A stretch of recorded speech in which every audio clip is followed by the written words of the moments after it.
There we go. Good morning, good afternoon, good evening, whatever time it might be where you are out there. Greetings, my excellent friend. Greetings, my excellent friends. Today is January 23rd, 2020, and we're going to write a little bit of code today. My name's Jeff. It's so good to see you. How's it going, chat room? DJ Vortex is here. Coated Beard. Hugo Doll. Good morning, my friends. So good to see you. Job in PA. Good morning. Maz. Hello, hello. Thank you for tuning in. Tim Blazor, Motown Andy. Good afternoon from Berlin. Well, good afternoon to you, my friend. It's so good to see you. Guten Nachmittag to you. Urban Nomad. Good morning. Hello, welcome back. So good to see everybody here. Spent some time yesterday getting ready. I need to talk through some plans and things for TwitchCon Amsterdam. I'm planning on going. We've got some particulars we have to iron out here. I haven't gotten my tickets yet, but we're going to work that out. We're going to get that all ironed out, and really looking forward to getting out there. I've got a bunch of folks that are saying, hey, if you're coming to TwitchCon Amsterdam, it'd be great if you could speak at this user group, connect with folks to do podcasts and a whole bunch of stuff. We are definitely considering all of those, but my priority at going to TwitchCon is going to be, of course, meet with the live coders and meet with folks, viewers, folks like you that are watching on Twitch, and connect and make sure that we spend some time talking and discussing code and technology while I'm there. Marin Britanov, hello from the darkness of winter in Finland. Oh my gosh. Yeah, Moss, right? That's how I should be saying it, right? Isn't that how I should be saying your username? Enrique Tech Fan. Hello. Yes, I am the Super C#. There's only two hats. Two of these hats anywhere in the world. I've got one of them. The other one you can see from the boss, the head of .NET. Scott Hunter has one of these hats, and I'm thinking before I get back to Redmond for Microsoft MVP Summit, I need to put together a couple of these for some of the folks on the C# team. Make sure they get a handle on some of these. Thanks, Hugo, for setting the project command there. I always forget to set it. Hugo steps up here. Look at this. Does a great job setting the project command for us. Thank you. Let me see. Did it refresh? You know what? It didn't. I don't see the sentiment value up there. Let me force a refresh of that, see if we can get that to pop. Let me make sure that... What else? I think that's the only one. I think that's it. Do I have... Are the channel points working? Is that... We'll see. We'll see if that hangs in there for us today. So I put in the title, and I mentioned this on Twitter. I want my friend, my colleague, and now the guy who owns the first commit on the .NET runtime, Miguel Diacaza, says that when you write documentation, you're giving a gift to your users, whether they're developers consuming a library, they're users that are using your software. Writing documentation is a gift, and I want to do a little bit of work today, improving our samples a little bit. And we've completed the initial static TreeView component using Blazor, and I'd like to use that to make a clickable navigation inside the sample projects, so you can click through the various sample implementations of the controls, the components that we've built so far. So I'd like to write, Microsoft, we call this eating our own dog food. I'd like to dog food the TreeView component by putting it in the samples to allow you to browse the samples. It works, trust me, okay?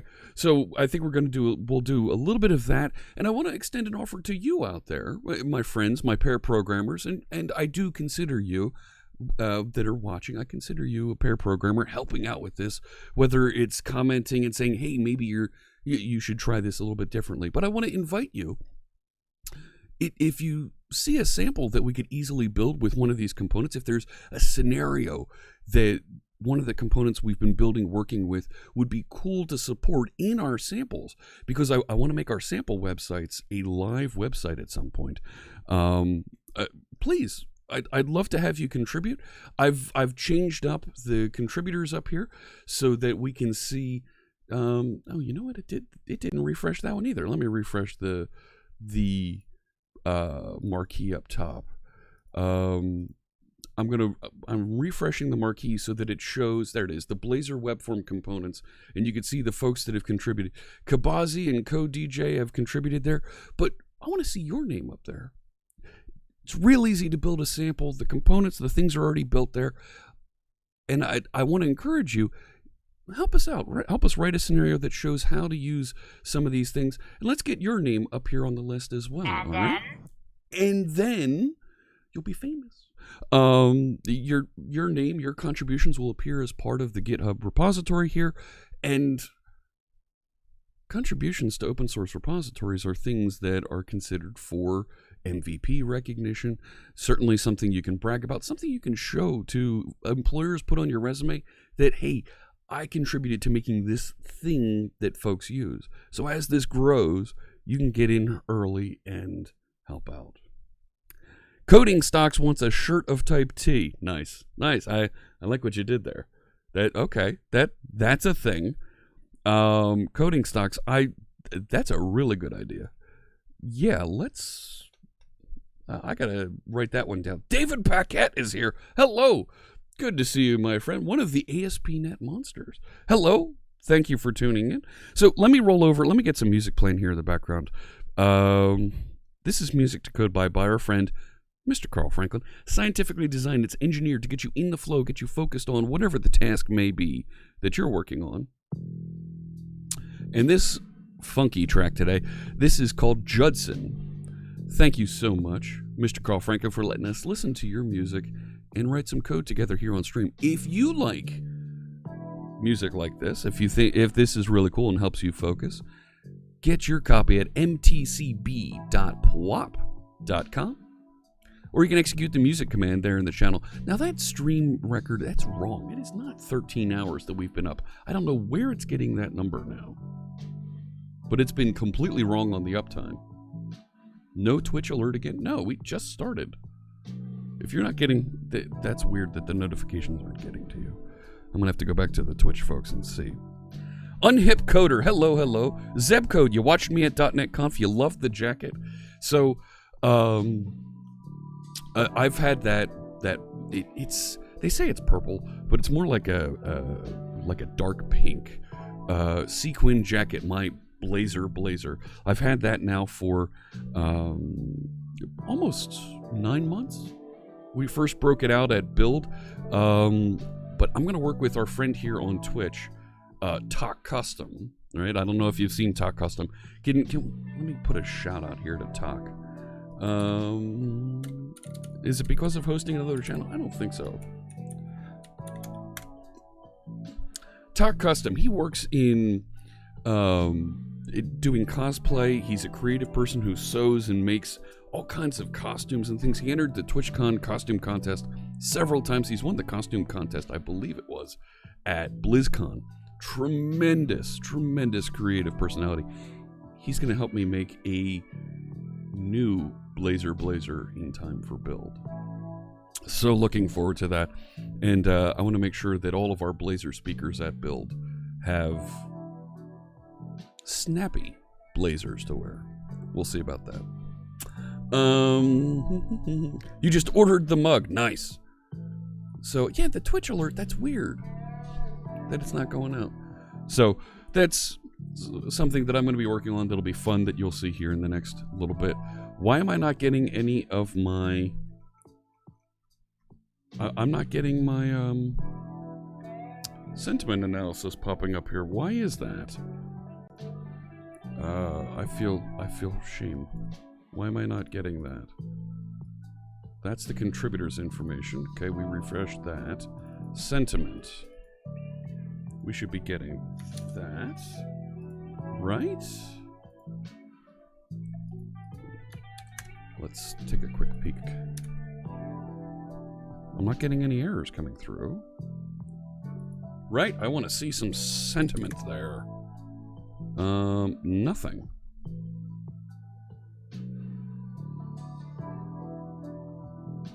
I'm gonna have to debug that. It briefly flashed and disappeared, the sentiment. Because I'm looking here, this is the web page that it would be presenting, and the WebSocket's connected, and I'm not getting any data out of here.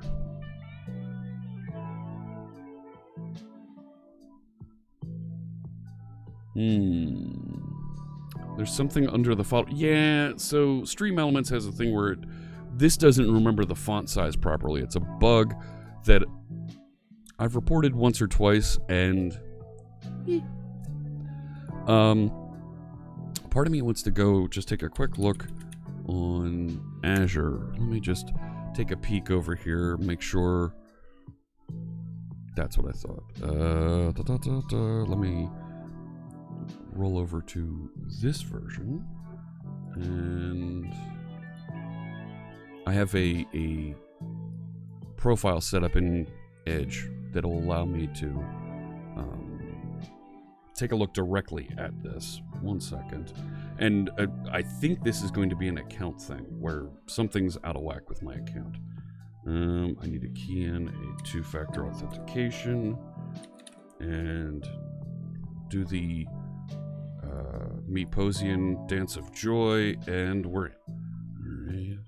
And Portal Azure. I would have loved to have seen some sort of a notification if in fact this shut off on me. No, that's not where I want to go. No. Gee willikers. No.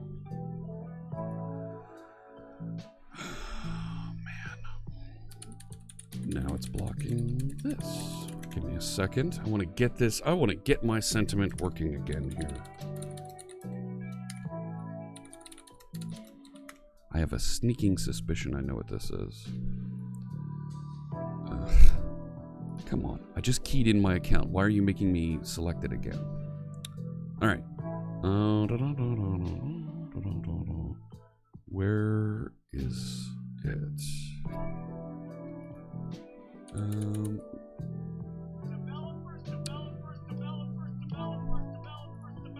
Thank you for the follow. Oh boy. Wow. I'm not sure how to pronounce it, but I see Proton at the end. I can definitely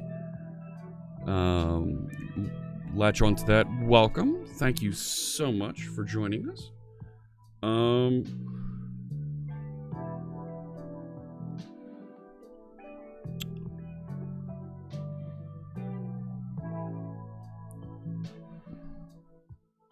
No.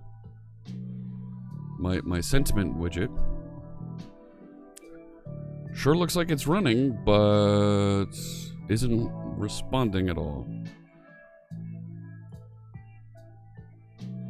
Yeah. Alright, we'll have to look at that some other time. I'll have to look at it some other time. Offline, because there's something not connected. And I want to move on. I want to get into our project here. I don't want to spend too much time on that. Good to see you too. Is that Mamonissa Proton? Or Mamoon Isaac Proton? Let me know. Why no code shown? I want to make... There are some things that I don't want to show. Secrets, right? Keys and IDs that I don't want to show on screen while I was looking at that. I didn't want to inadvertently. Have I paid my Azure bill? Yes, I have. Yes, I have.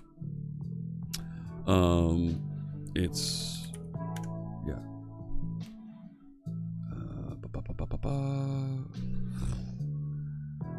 And it wants me to re-log in again. Come on now. There's a cool browser plugin that blurs out. Yes, there is. But there are still other things that it doesn't blur out, that it doesn't do, that I don't want to show. And yeah, it says it's active. If it wasn't, yeah.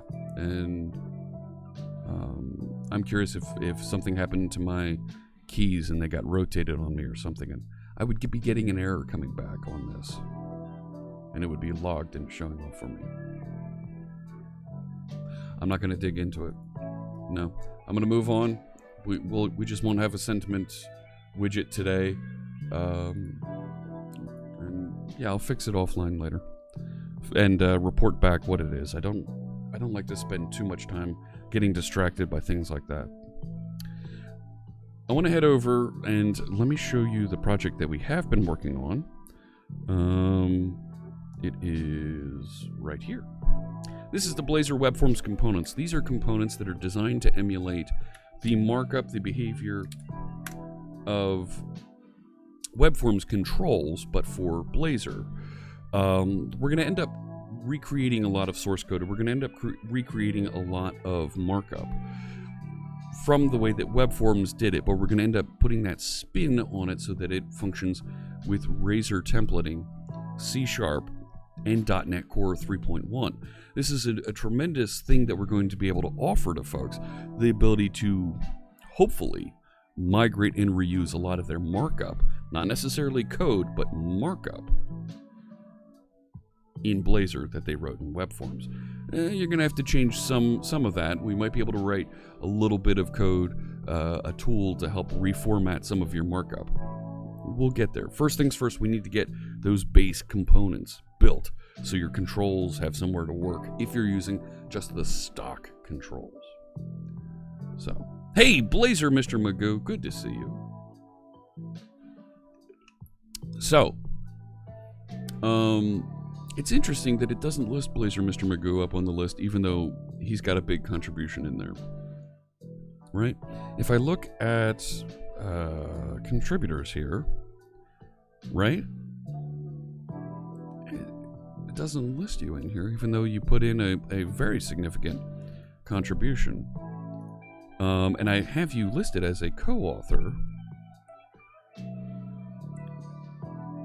when we did... There it is, right there. Why isn't that listed in the people? Right, in the contributors over here.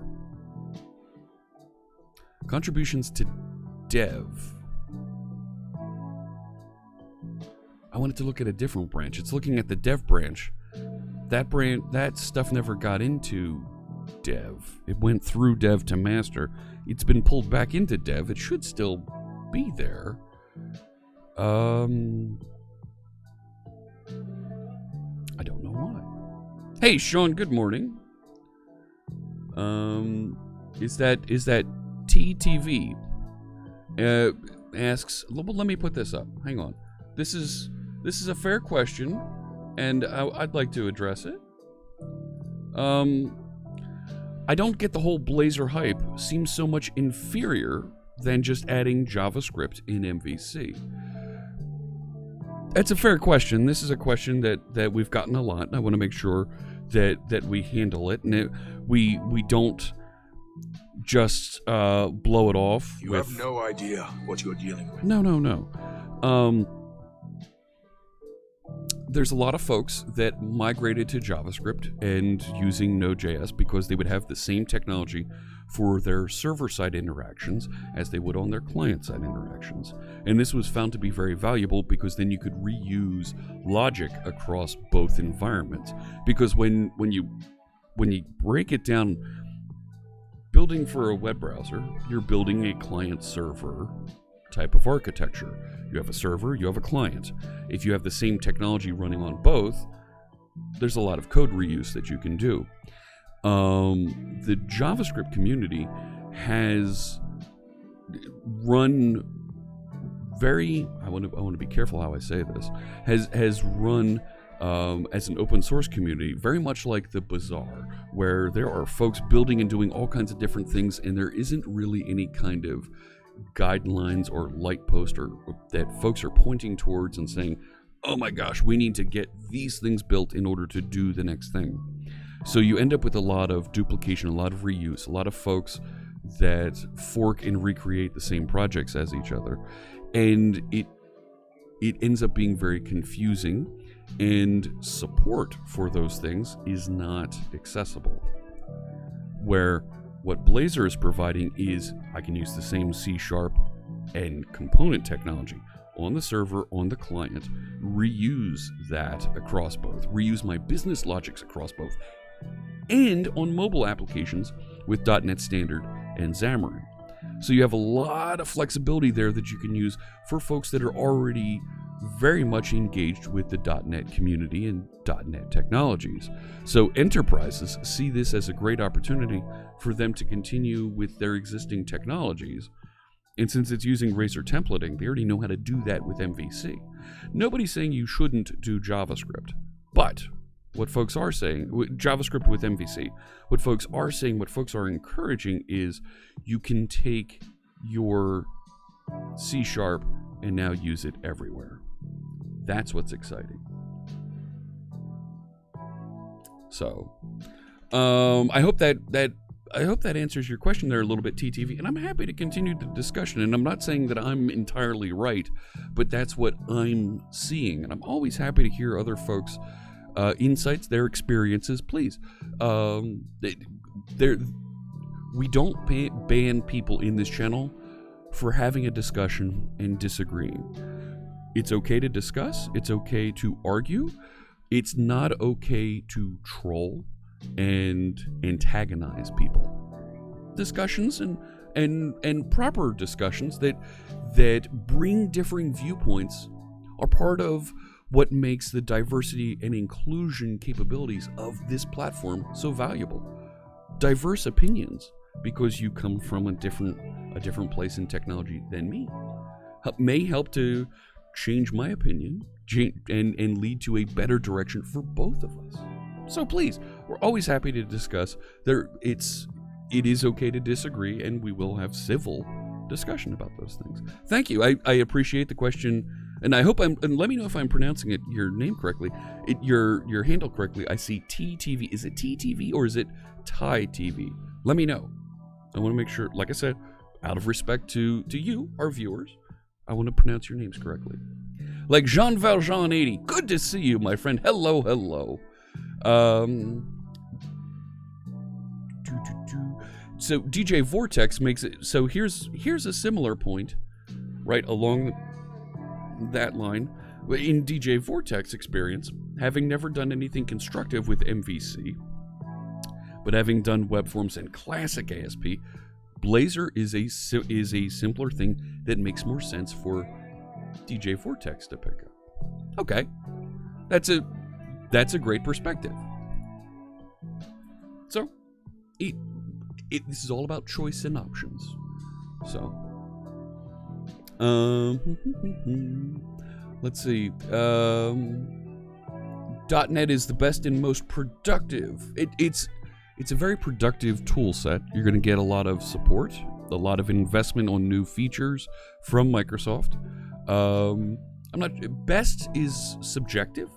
Most productive is subjective as well. The numbers that we've produced for folks that are engaged in using our technology, we believe it is the most productive development technology for those folks that are engaged with Microsoft technologies. And we're trying to expand outside that and make it easier for anyone, anywhere to be productive. So, Zebcode thinks the workflow for TypeScript apps is much smoother, but don't think the code. Let me put up Zebcode's comment there. It is the workflow for TypeScript is very smooth. The code is not quite as robust, for sure, and that's because it's written and built by very much the same inspiration and the same language management team that built C#. So there's a lot of C# influence there, for sure. The current state of Blazor is nowhere near the React framework. You're right. You know what? You make a very good point there. Absolutely. Might not be informed enough. That's fair. And I'm glad you're tuning in. We can discuss. The current state of Blazor is not as up to the level of the React framework in terms of flexibility. You're right. And folks are investing in that. React, it has been around for several years, and Facebook is investing a lot of time to make that more robust, more featureful, and the community is certainly helping with that. Blazor is maybe a year old. It's only, less than 6 months old in production use, production support. So, yeah, it's definitely not as mature as React. I think you make a very good point there. Yes.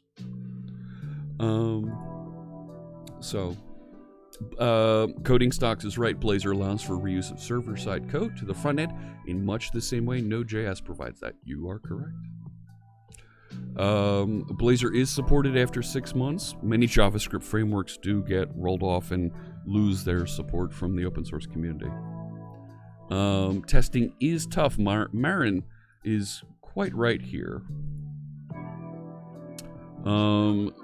Testing is difficult for this, and what you're going to find, and what I hope you see as part of the development here, is we've written some tests using Eagle's testing framework, and it's working quite nicely for us.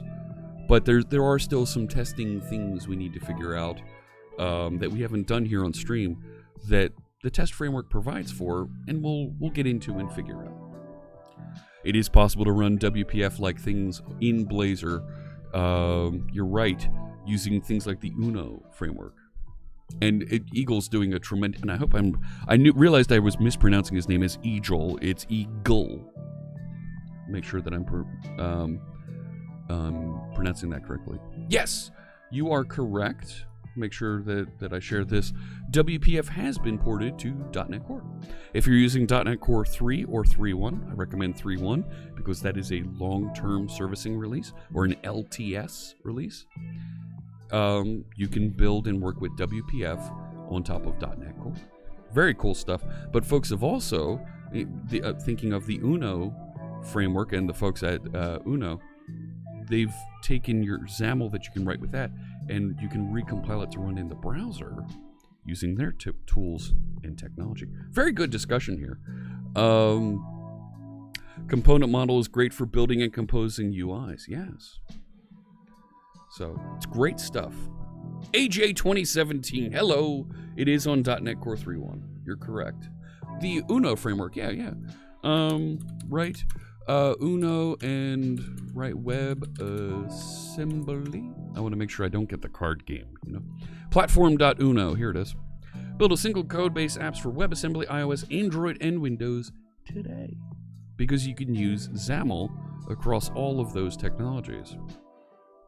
Really, really neat stuff. So you build XAML in C#, compile to UWP or WinUI over on Windows, route it through the Uno platform. It'll run on top of Xamarin or Mono and work on all of these web technologies, or iOS or Android.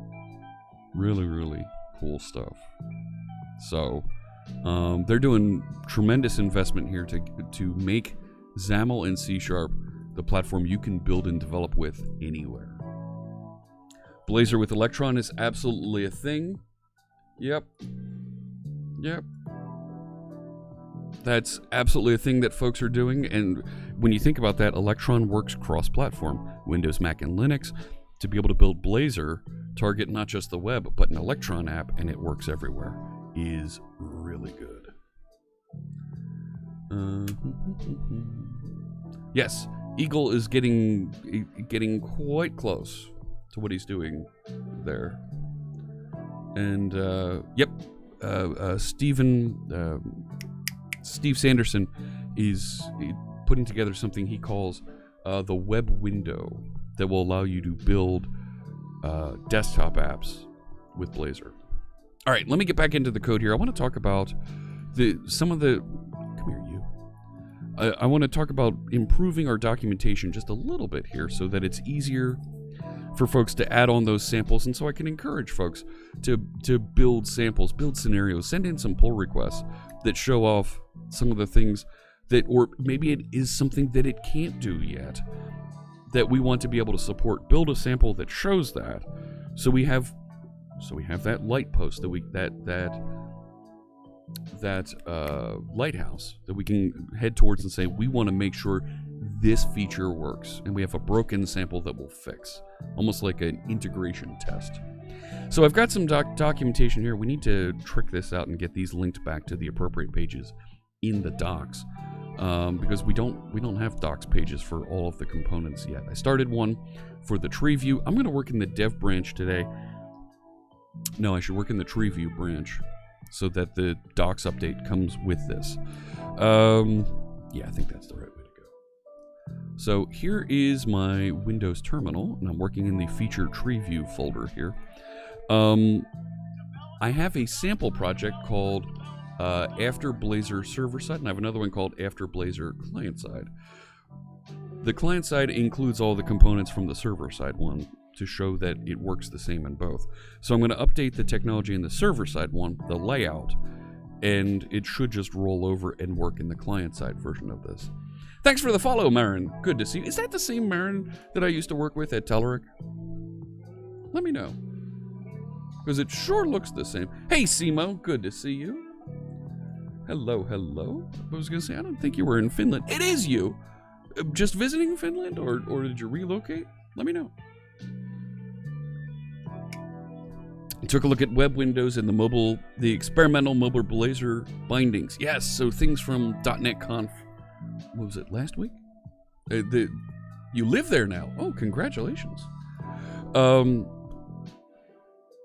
So a lot of great things were announced and shared and taught at the .NET Conf event last week. I encourage you to check it out there on the YouTube. On the YouTubes. The YouTubes. It's a thing. So I've already got the project checked out and sitting here. Let me go open Visual Studio. And let's see if we can bring in our TreeView and make the TreeView the navigation component on the side.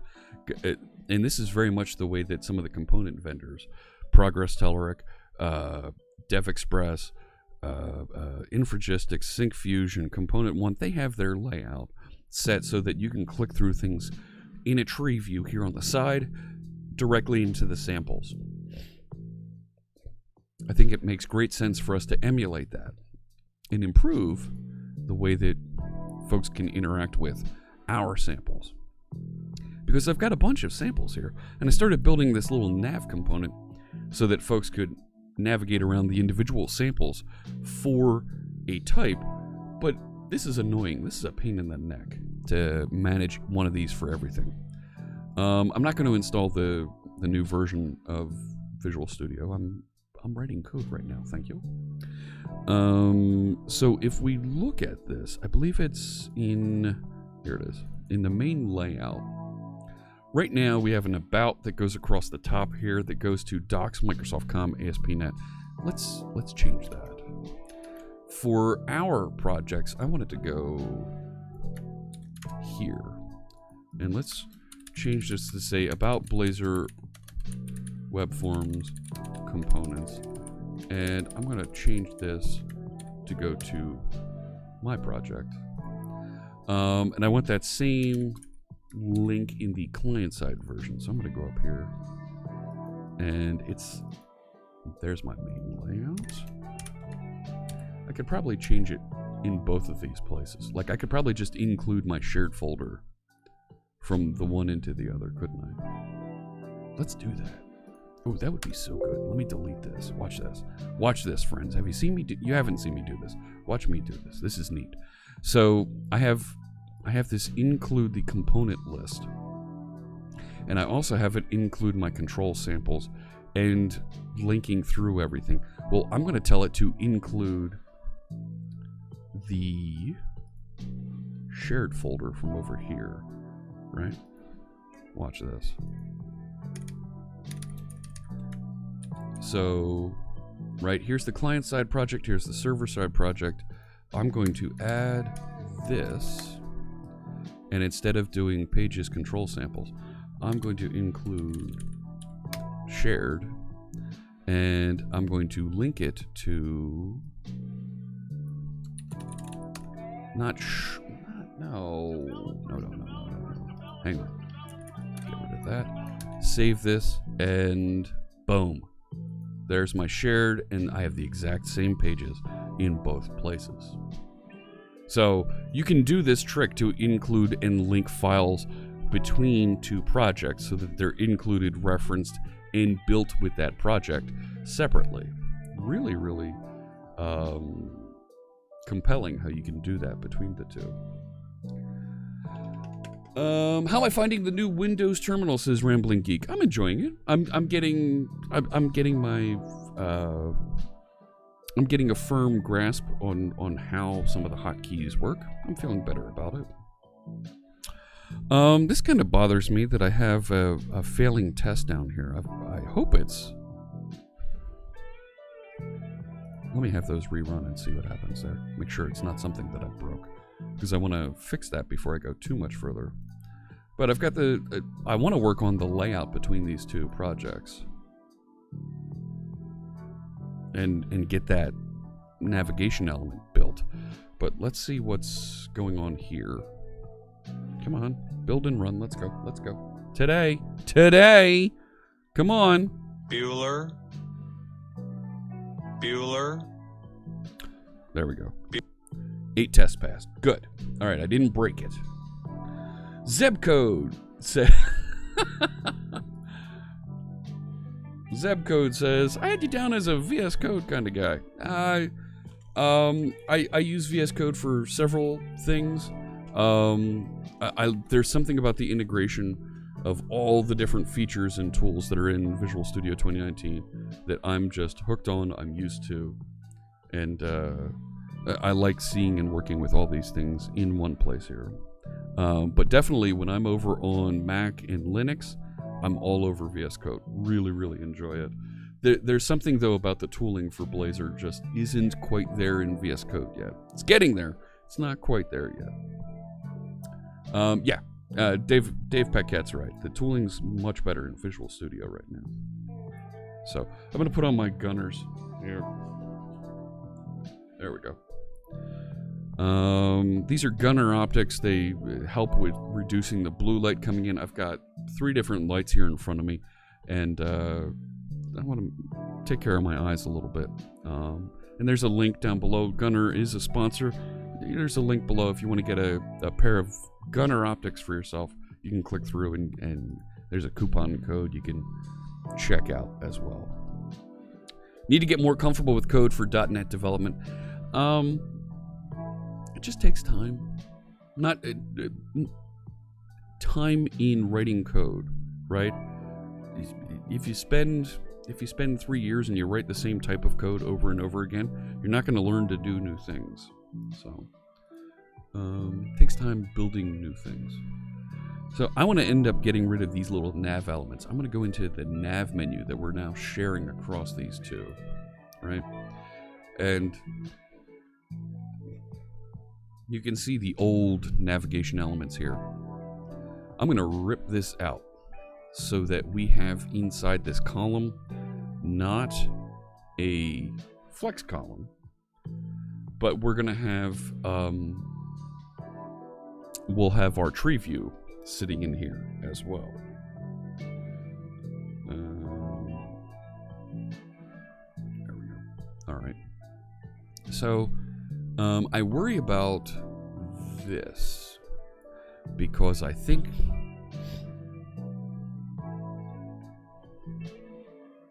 is it using that? Do I need that? We're going to end up tinkering a little bit here. Let me start the After Blazor server-side project without the debugger attached, so we can see what it looks like and start swapping out some of that content, right? So this is what it looks like now.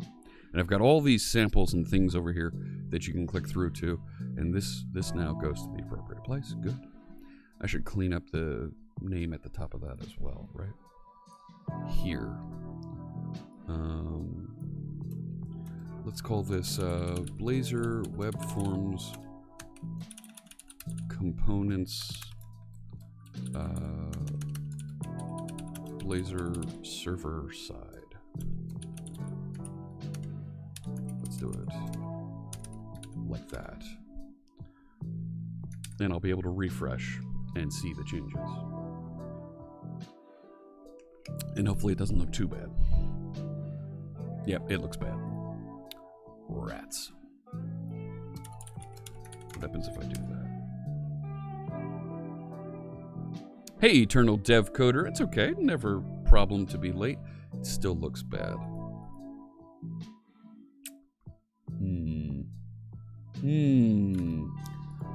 Let's see if we can just clean that up a little. I'm going to move you to the bottom so I can see that. Click on this. And I don't care about the what's new. I want to look at the style over here. Isn't it weird that Edge has the Chrome Developers Tools? My eyes aren't used to seeing it yet, but there it is, right?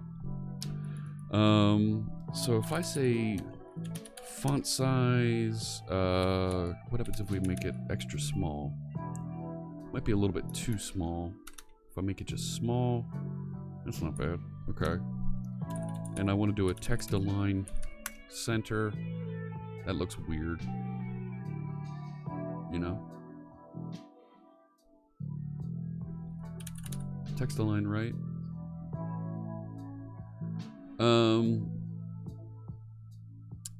What if we change that text to... Where'd it go? To just server side. How's that look?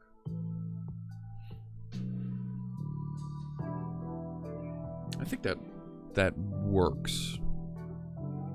So let me add this CSS, and I'll change that brand up top. And actually, wait a sec. This is, you know what? Let me just get. I want to be able to identify that this is server side versus client side. How do I identify it?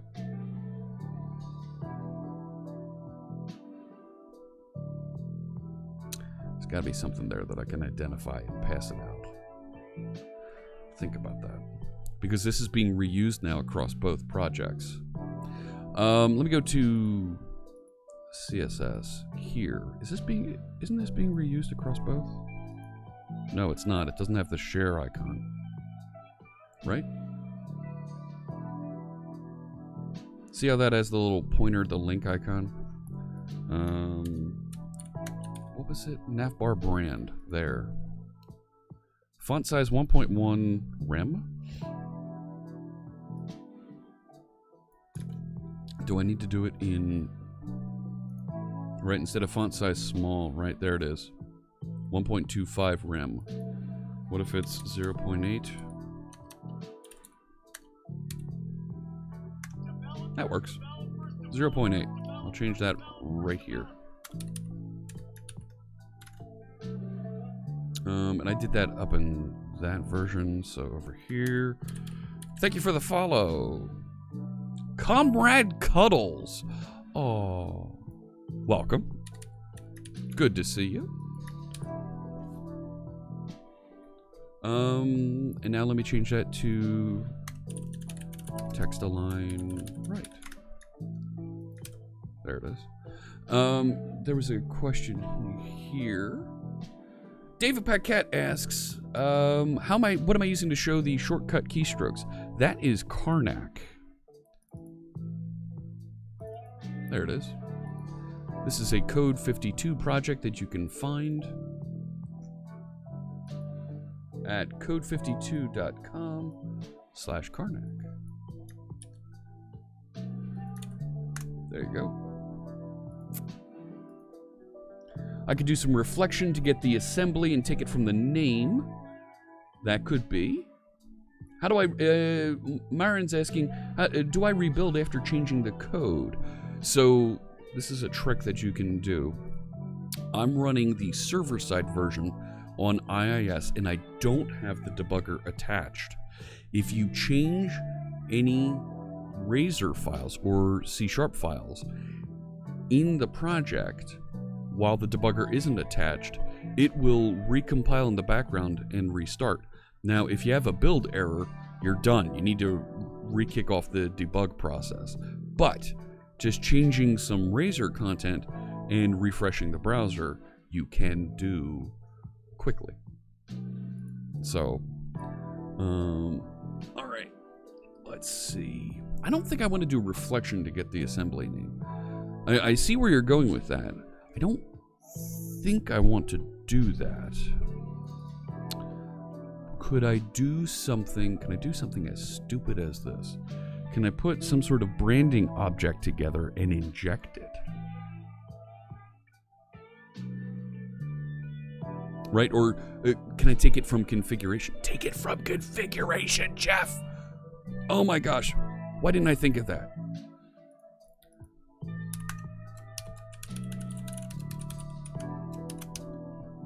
So this is app settings inside of Blazor server side, and I will call this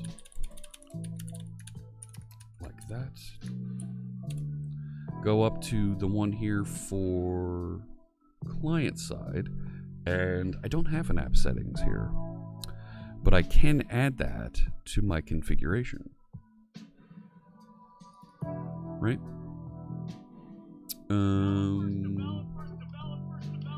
Right. Where would I add that in? Thank you for the follow. Amar, is that Amar Dabian? Welcome. Yeah, put this into configuration, but I don't. How do I put it into configuration for the Blazor version of this?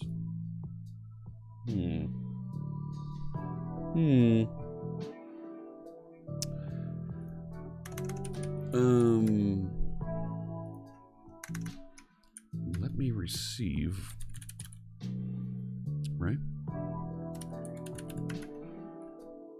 Let me receive. That didn't work. There we go. What do you mean you don't know what that is? I don't want to generate the type. Oh boy. Maybe I can't do this. I got a better idea. I've got a better idea. A more gooder idea. Let's get rid of this. Can I do this? Are you ready for this? Are you ready for this? I don't think you're ready for this. Let's do this. Public static string application name. Right, can I do this? And up here in this one, right?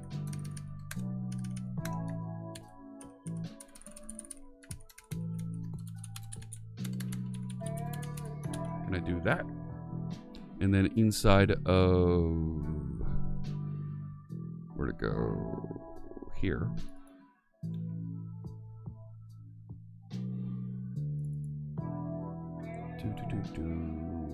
There.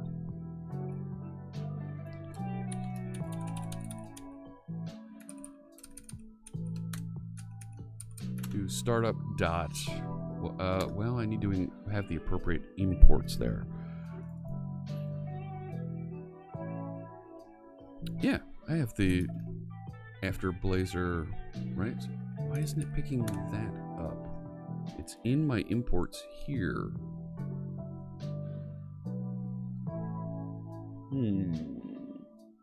You have different brands for production and dev. Yeah. It's an Arabic name, so the number 3 stands for a letter that doesn't exist in English. Oh, okay. Can I just address you as Amar? Is that all right? Let me know and make sure I pronounce folks' names and their handle here on Twitch appropriately. Your nickname. So, Pace. It has a question there. Let me pin that and come back to it in a second after I figure out what I'm trying to do with this one. So the imports, why isn't that working on my nav menu? Right? Trying to say startup and it's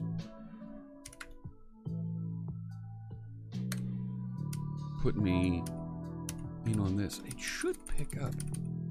Right? Because it's over here in the imports. That should work.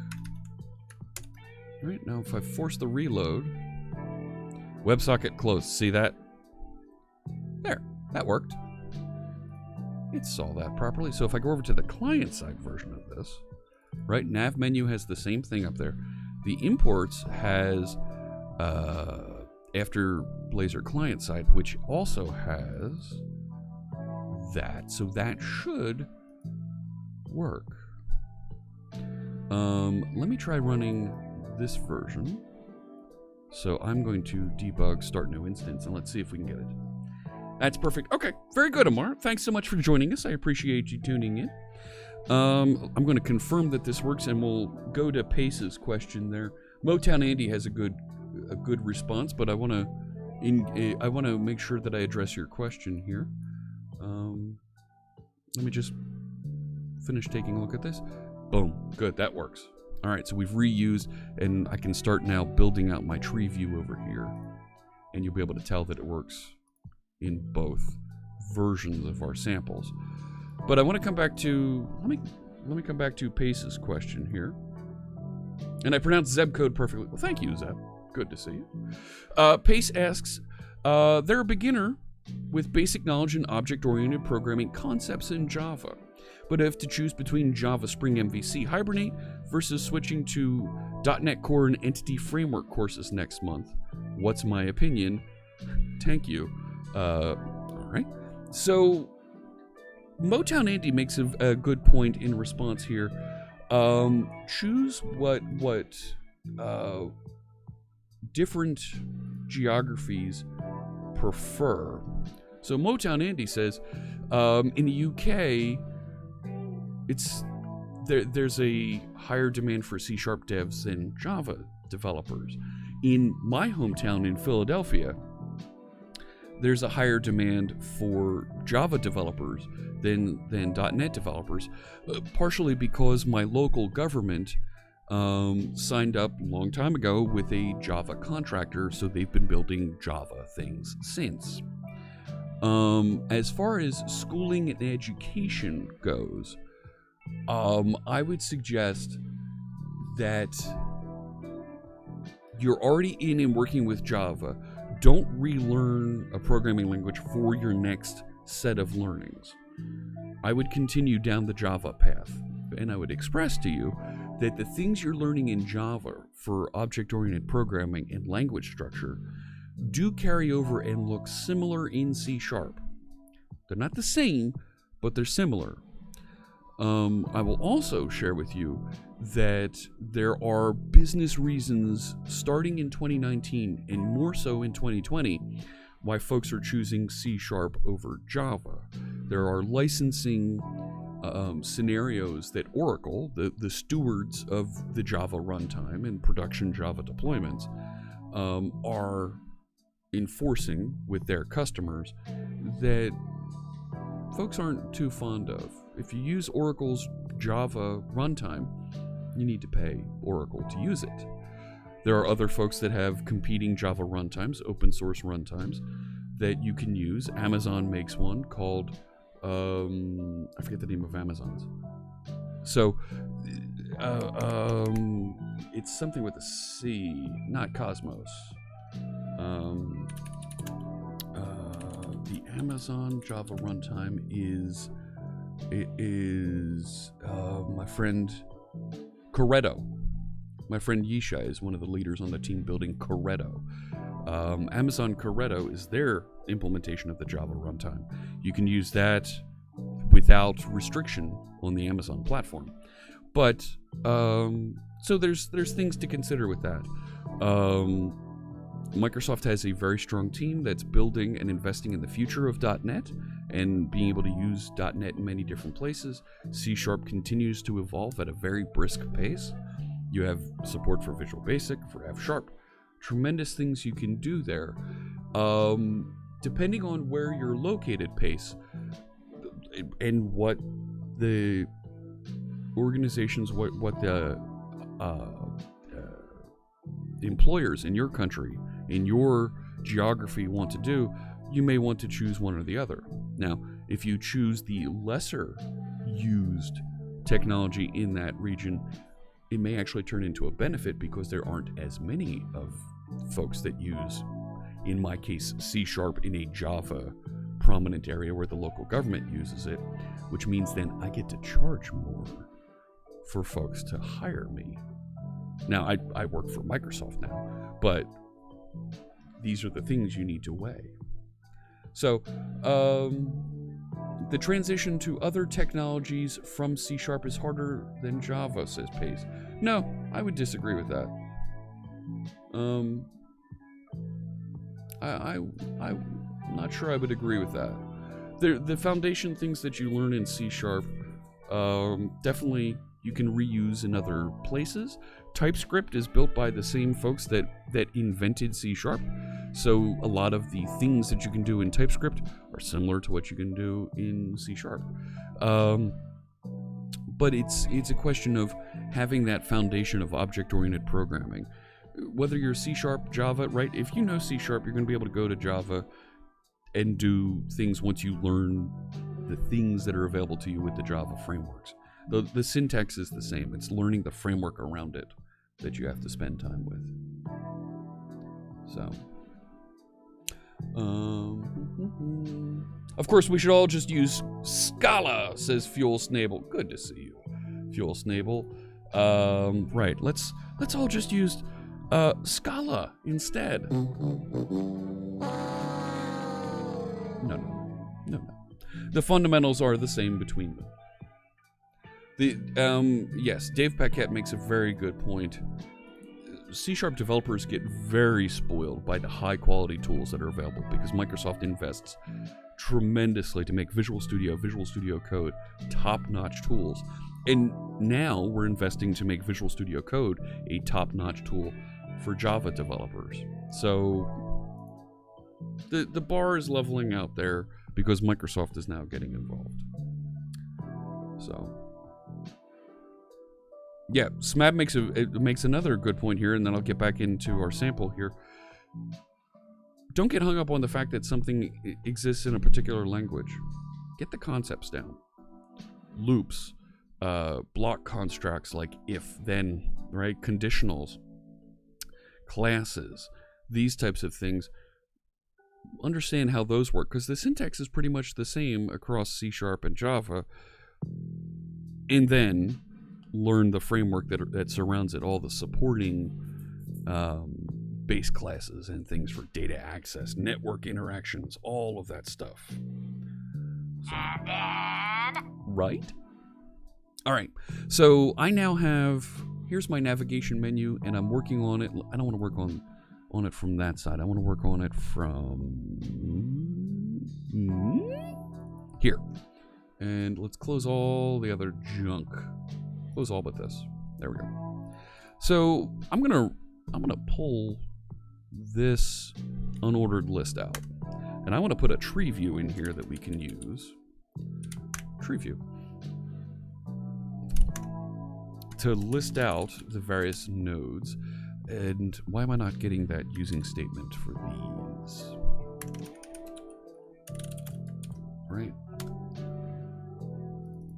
Get rid of that. Let's make this a little bit easier to read. There we go.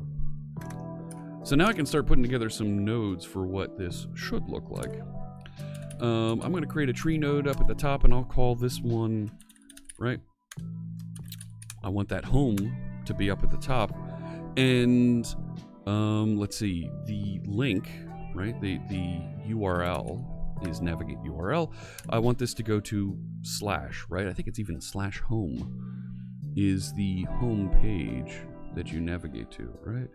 Index. Yeah, it listens on just /. So we'll just go there. And now I have my root node for this. And I should be able to refresh over here. And we should see the tree view starting to appear for us. There it is. Now it doesn't have the thing next to it, and I need to fix the class here, the CSS class, so that our links aren't in blue but they're in white, so it fits in nicely here. So I should, yes. Let's call this nav tree. Right?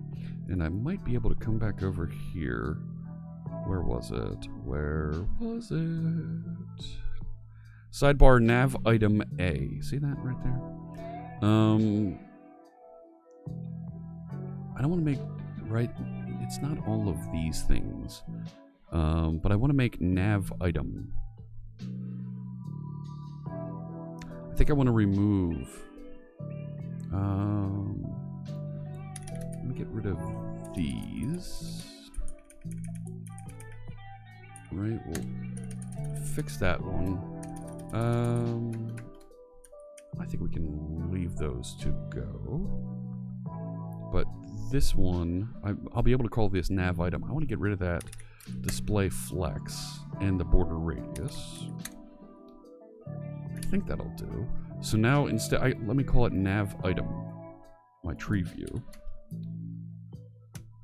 Right? This. And hopefully, it'll still work well for me.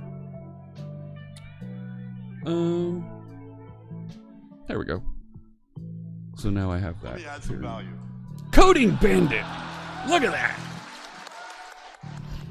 If someone works security at a store that carries Samsung phones, does that make them a guardian of the galaxy? Thank you so much, Coding Bandit, for that cheer. Well done. Nice joke.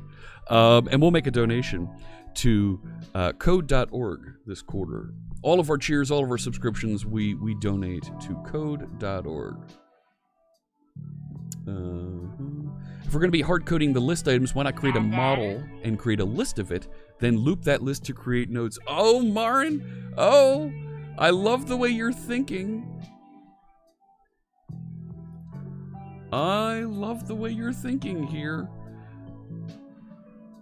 That's exactly where I want to get to, but I don't yet have data binding to the tree view yet.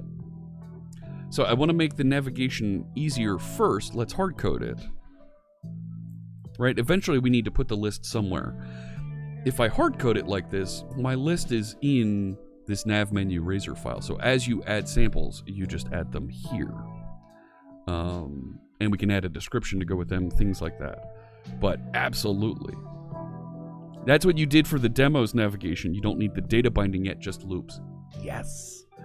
And the loops are being done inside of our component. So I'm right there with you. I am absolutely right there with you. So I can click back and this will navigate appropriately back and forth. Good. So right now I can add some of these, like let's add an element for data controls, right? So I'll just tab this in, tree node, text equals data controls, right? And let this refresh.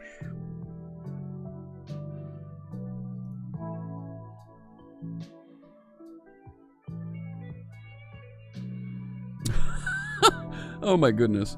The model can have a field that has a list of model types for the child names. Yes, absolutely. We can put that into a file. Yep. The chat sentiment for some reason isn't working today. I need to go back and explore what's going on with our Azure service, and that'll load up. I've got a little bit too much space here in my tree. I think that's coming out of our CSS here, right? Yeah, look at that. There is some padding around this that's hurting us a little bit here. Look at how big that is, right? The anchor. Nope, it's not that one. Does it have a margin on it or something? It's not the height. Line height. There it is. Let me change that line height. See if we can make that a little bit better. So instead of line height being 3, can I make that, what happens if I make that 2? Still a little big. 1, not bad. 1.5, 1.2, let's just make it 1 rem. Right? And that looks better. And also, when this collapses, right, I still have my tree control appear here. So I think that's nice. I think that works out pretty well for us, and I can continue to load this up. Eventually, yeah, we can move these into a model that will for over. We'll do a for loop over to not even a for loop, to just data bind to punch in here. But let's see what this looks like. So our data controls, we're going to have data list, list view, and repeater. So let's create one for data list. And the navigation URL is going to be control samples. Thank you for the follow. This beat though. Welcome in data list. Thank you for the follow. Pace, thank you. Helping us reach our 10,000 follower goal. When we hit 10,000 followers, we're going to have a 12-hour festival where we're going to invite folks in. I'm going to have a bunch of guests. We'll work on projects together. We'll talk. We'll have a good time. It'll be a marathon, 12 hours for 10,000 followers. And every time we hit a multiple of 100 here, I'm giving away a sticker pack. You know what I need to do? At 9,500, I have an autographed Code Party hat from the hosts and organizers of Code Party. At 9,500, we're going to give away a Code Party hat and stickers. How you like that? So tell your friends, tell your families, tell your coworkers, tell your pets. Sign up for Twitch. Click through that follow button above me, and let's take this over 10,000. Thank you so much for the follow. Racing Jerome, welcome in. Thank you so much for tuning in. Have a good one, Thai TV. Great to see you. Hope you have a good day. All right, so there's my data list, and I have a couple of samples here that are actually already laid out as nav links over here. I'm not currently supporting the select on these, so it would be nice if we had select highlight these so you could see which one is selected. So there's a feature we need to build still as well. So let me add these couple of samples from here under our data list. All right. And let's see. I don't need this class here, and nor do I need the match. Right? I can get rid of all of that. Get rid of all this. Okay. And these are going to be tree nodes. So I'll just... Oh, it's so good. Rats. It didn't update these ones. And I don't need the vertical pipes between these. Right? And these, we don't want to be href. We want these to be navigate URL. There we go. And this should be the text. So let's delete that. Delete that. Delete that. And that. And if I add a space here, I don't know if am I going to be able to do this? There's a way to, I think it's Alt Control. Yes, look at that. And now I can type text equals. It's so good. It's so good. So now I can do the same trick going the other way. Hold down Alt and Control and click at the end of each one of these. Quote. And now I've got my tree nodes. It's so good. I feel like I've just like cheated here. I should get rid of these extra tree nodes here, shouldn't I? All right. And that should look good over here, right? Ed Charbonneau! Hello, hello. There we go. And now I've got my click-throughs to each one of the samples all in the tree, and it collapses up nicely. That's pretty easy, right? I really like how clean that is to do now. So now I'm going to do the same thing. And the next component is list view. Right? Navigate URL is to control samples, list view. And the list view has, and see, we need, this is where I'm saying, I think we need a couple more samples here. And anybody is welcome to, everybody is welcome to make a pull request if you'd like, and help out here with this. If you're moved, if this is something that speaks to you and is something that you feel you can contribute to, great. If not, that's okay too.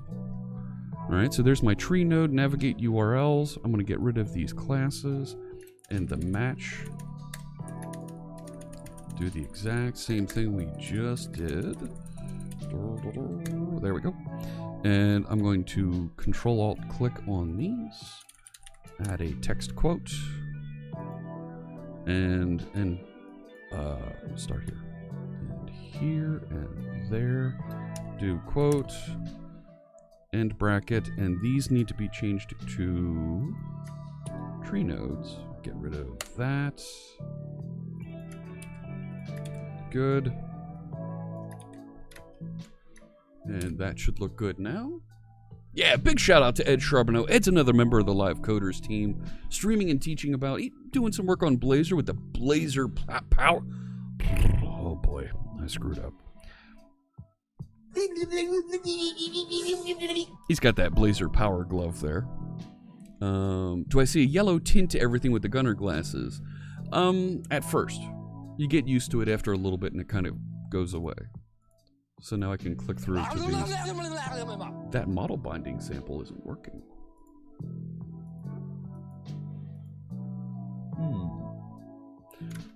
I'm going to go back over here and I'm going to create an issue. This is, which one? List view. Model binding sample is not working. And I'm going to mark that as a bug. It is for the documentation. So there's something we're going to need to address. So, let me add some value. Ed! Just released and Blazor component utilities on NuGet. Nice. Congratulations. Thank you for the cheer. I appreciate the bits. We'll make a donation to code.org. What is Blazor component utilities? What do you got there? NuGet.org. What do you got there? Look at that glove. Clean code approach to conditional CSS classes in Blazor components. Neat. When building complex components, styles can be added by system and component state, public parameters, and static. Nice. And you said you have a couple of these. Yeah, I know that guy. Blazor component utilities. There it was. Wow, you got a bunch of these. For foundation. Nice. Where'd it go? Blazor Spin Kit. Collection of loading indicators animated with CSS for Blazor. Ooh. Okay. Nice. Blazor size. JavaScript interrupt for Blazor. Used to detect the browser screen size and perform media query tests. Okay, I can see why you do that. Okay, cool. Thank you for sharing. Neat stuff. Congratulations, Ed. I'm happy to promote and share some information about some other members of the Live Coder team, some of the projects they're working on. Absolutely. Karate Schmidt, welcome in. Thanks for tuning in, and I look forward to seeing you in the chat room. All right. So we need to fix. There's something broken there, but I want to continue moving through this. Continue on our task here. So that was list view. Login controls are going to appear under another one, but we need to put the repeater in next. So let's do the repeater. And the navigate URL for that is control samples repeater. Cool. And the repeater only has the one sample right now. So we could use some more samples for the repeater, you know? The Blazor size package is in production in a progressive web app over there. Nice. Nice. Okay. So go back up here. So that's the last one over here. Now we have the validation controls, then the navigation, and then login. And then? I should put these in alphabetical order, shouldn't I? And then? Make them look nice. Let me add login controls would be, well, the reason they're in this order is because that's the order they appear in your toolbox inside of Visual Studio. And I wanted to kind of mirror it. Let's use that. Let's continue with validation controls next. So I'll bounce out here. Tree note text equals validation components. Right? Change these from controls to components. Okay. So our validations, we have just a couple, right? And these are for each one of the individual validators. We should have more samples for each one of these validators that shows the functionality. But let's blow these out. Let's put in some tree nodes for these. So the first is custom validator, and the navigate URL for that is control samples custom validator sample, right? It's just custom validator. All right. So get rid of it. Good.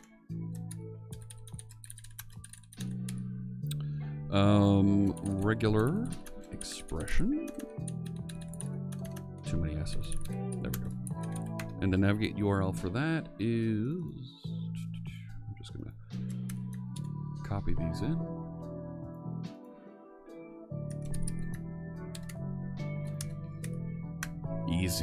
Easy stuff. Okay. Required field, right? And that navigate URL is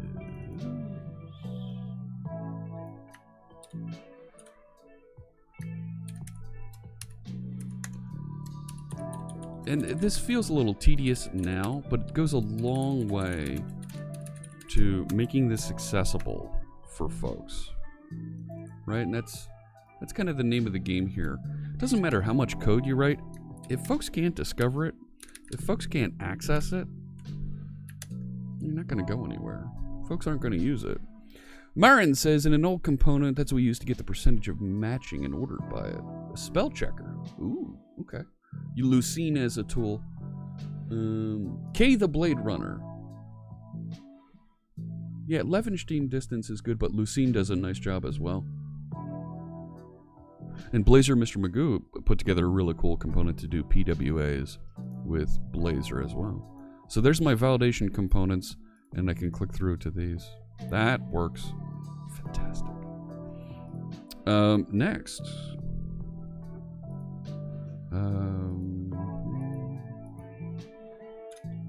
What was the next one? Navigation and the tree control. So text, and this is also helping to test our tree view, right? No, I can't type.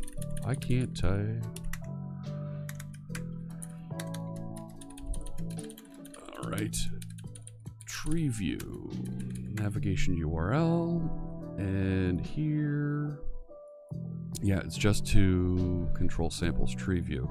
So I need to build some additional tree view samples as well. But that's a start.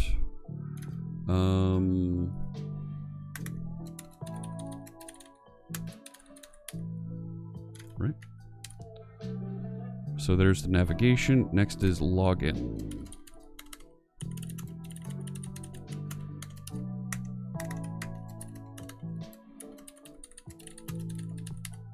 What do we have for the login controls here? Login name, and that's just to No, don't do that.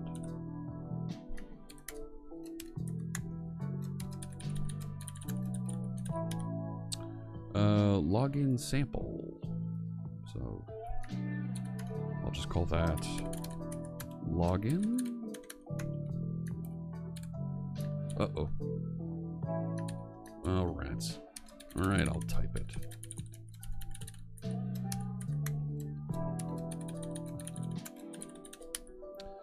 Login.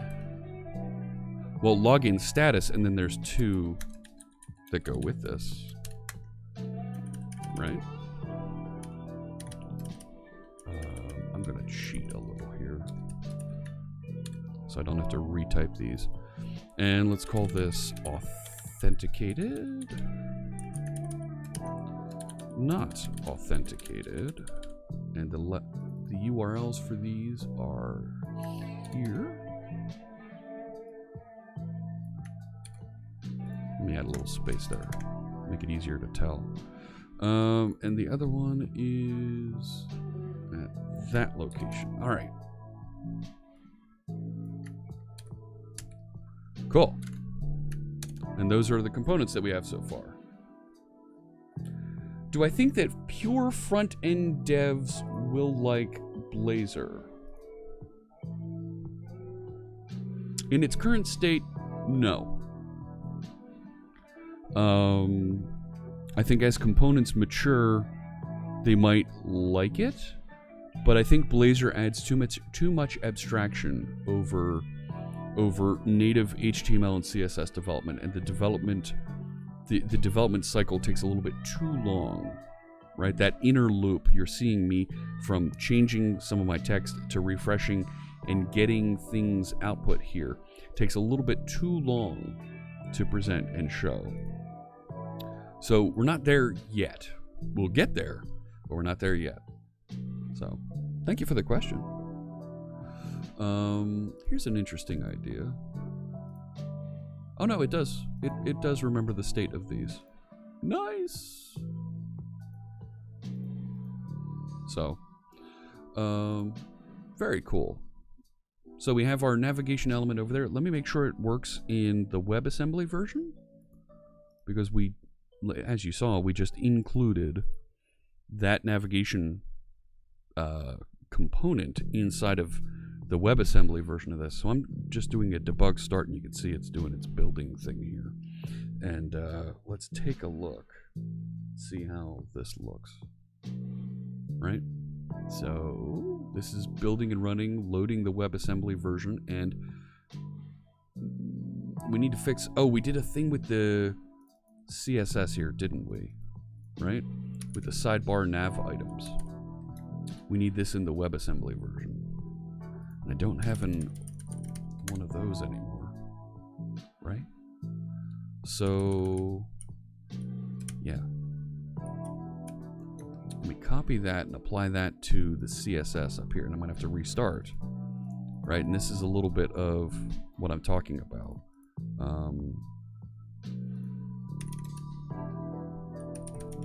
The inner loop, the change and rebuild here, right? I can't just refresh because this is built now into the WebAssembly bits. How it references and using that. I need to actually rebuild and restart because it doesn't reload the CSS properly. And it still looks bad. What the heck?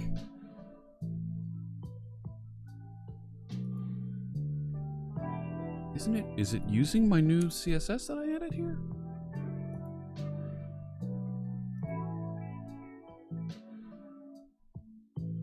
No, it didn't pull in that new CSS. Right? This is site CSS in after Blazor client side. There it goes. Now we've got it. And it looks the way that I want it.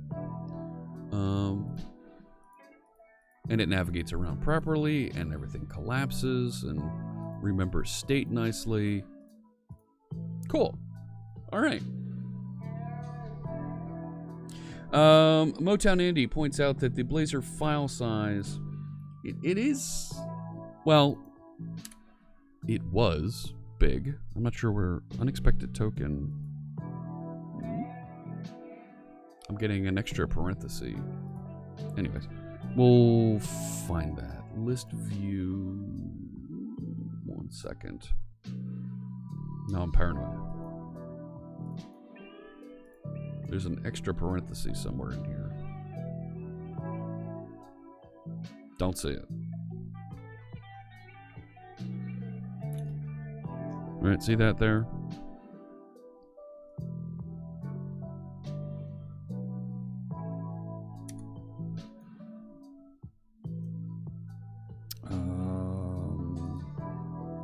Yeah, whatever. So there was a question about, hey, why aren't you showing me? Am I filtering? No. Oh, there they are. Okay. The total file size that's being downloaded, yeah, I'm downloading 5.5 meg. Look at all the, right, all of these things that are being downloaded for .NET. Right, I'm getting 304s because I already have them. So it actually only transferred 56K.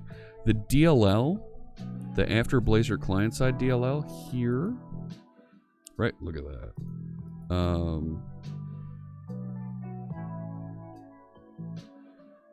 Right, it didn't transfer, right, I didn't get anything that it transferred. How do I see the actual size of these things? Disable cache. Try that again.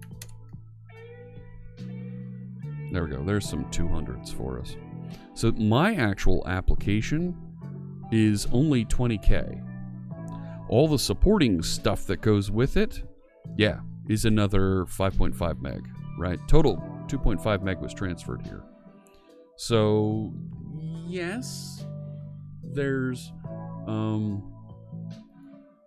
it's definitely large, but you're going to get native response from these things instead of it having to make a round trip, right? It is extremely responsive. So, I feel good about that. So,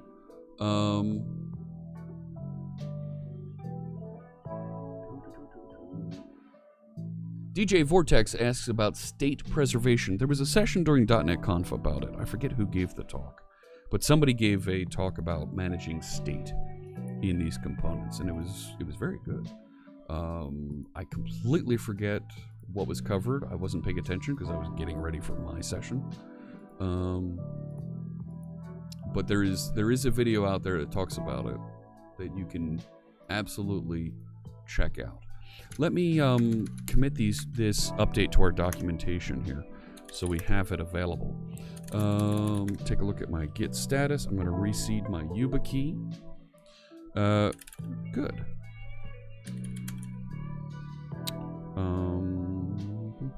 Yeah. And I will commit and say converted sidebar menu in samples to TreeView.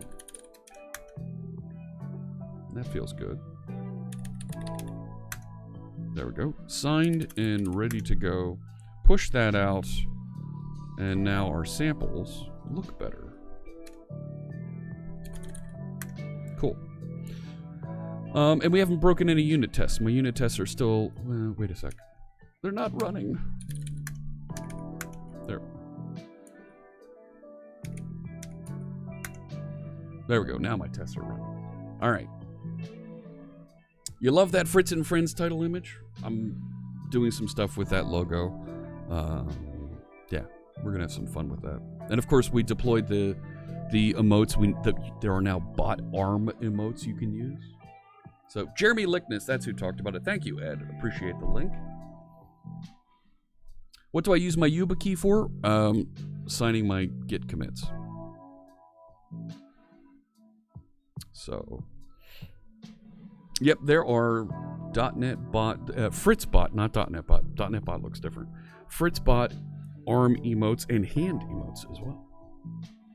So you can make it look like the bot has its arms wrapped around things. All right. Next thing I wanted to look at around our TreeView component here, it's something that Marin was actually very much pointing to, and it's the right thing to consider for this, is data binding. How do we data bind to this? And we did a lot of work yesterday around data binding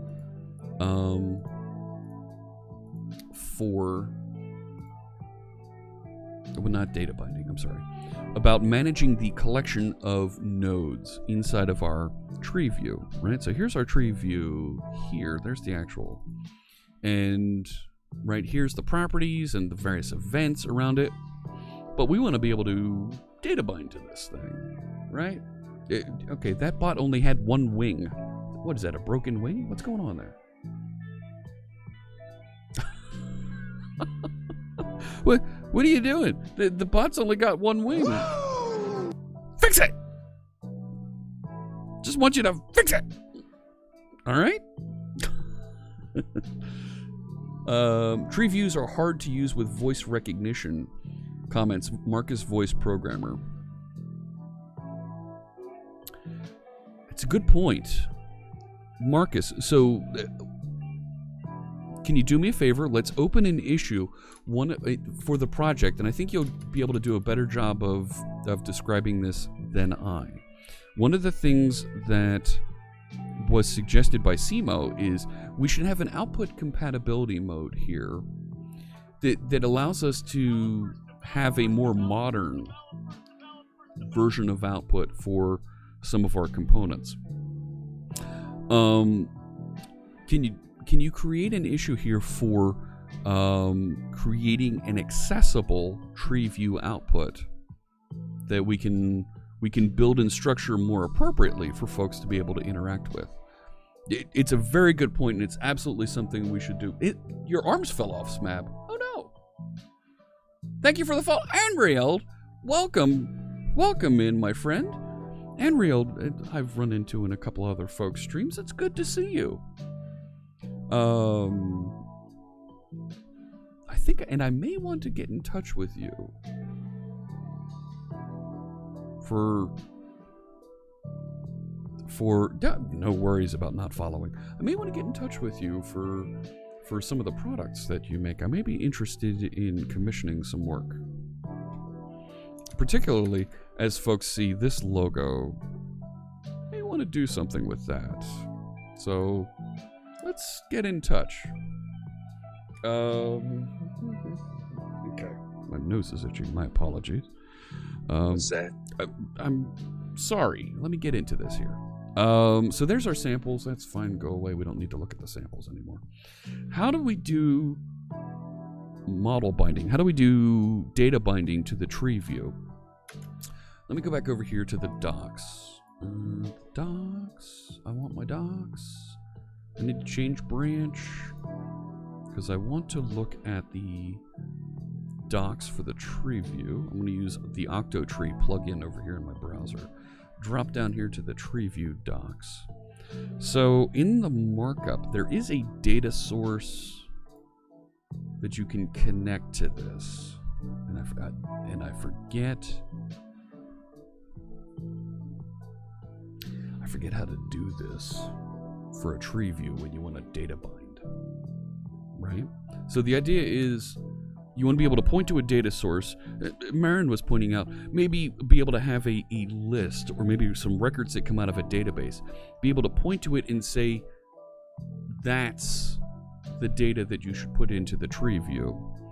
And you can connect to a sitemap data source. No, don't do that. Declarative syntax is what we support right now. Thank you for the follow, Tiago. Welcome on in. Charger for your phone. Oh my goodness. Don't worry, Unreal. We'll wait. No, it was Unreal. We'll wait. It's okay. Go ahead. We'll wait. Imperial just resubscribed for 8 months. That's an entirely large amount of months. Entirely large. Thank you for tuning in, my friend. It's so good to see you. How's things? Our friend Imperial, she's a variety streamer.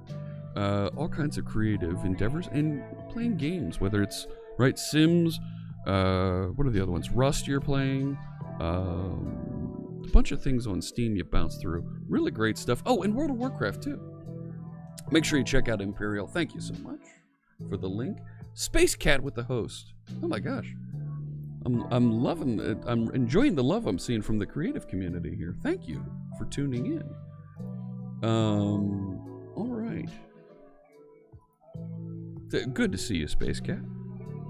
Oh, didn't fly. Yeah, sentiment would be 110%, but the sentiment meter's broken right now. I don't know what that is. So there's hierarchical data sources. Hierarchic.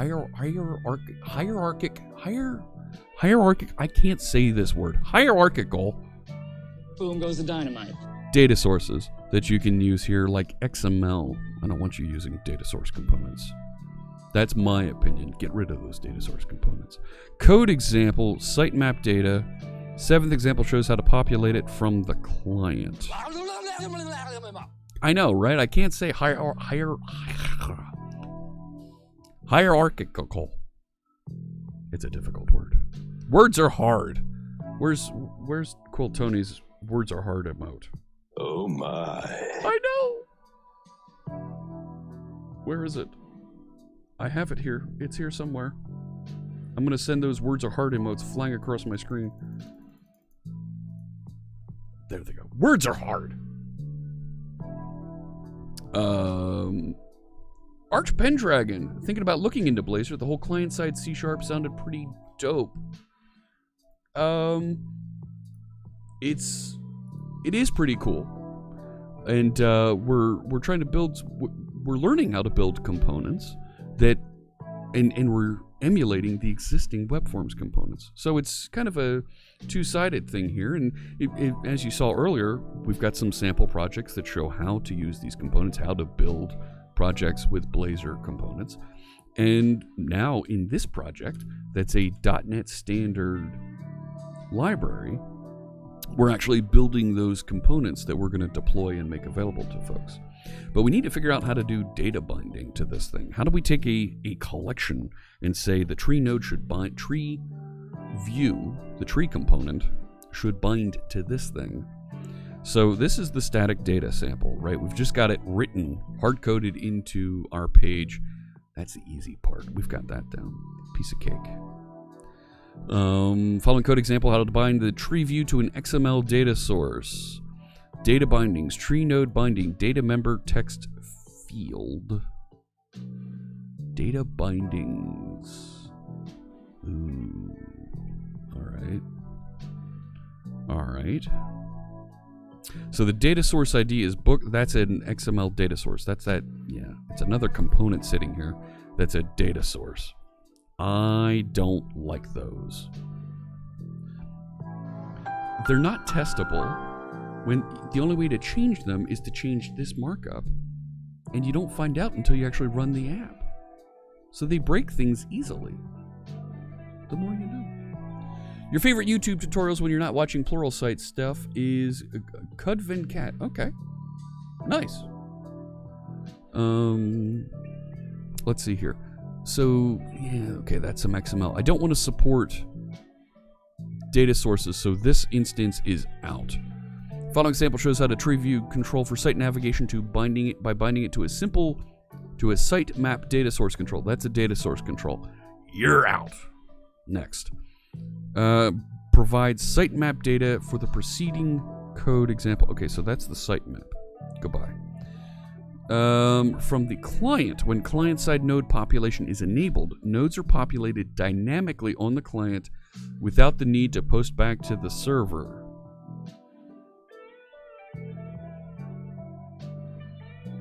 Maybe? Let's see. Populate categories. So this is script running on the server. This is running a query against a database, right? What's run query? Yeah, against a SQL database. Northwind. Everybody loves the old Northwind sample. Okay, so populate the categories. It goes and runs a query to get those categories, creates tree nodes, marks them as populate on demand, select action, and adds them. So you should be able to do this with the code that I have right now. Because you can go to, well, we don't have a child nodes collection. We just have nodes. Okay, so we might need to build some structure here to interact with this. Arch Pendragon asks, Northwind Traders, do you think that company is still making money and active? Actually, they've been superseded. Oh, who's the new sample? It's not Northwind Trader. It's AdventureWorks. It has now taken over the Northwind Trader business. Make sure you check out AdventureWorks. Contoso's been out there for a while. Yeah. Okay, so there's a top level tree node that says populate on demand. Select action is expand. And on tree node populate is populate node, right? Populate node is here. And it investigates and attaches back to those appropriate tree nodes. This is not going to be trivial. Tailwind Traders is a thing there. Yeah.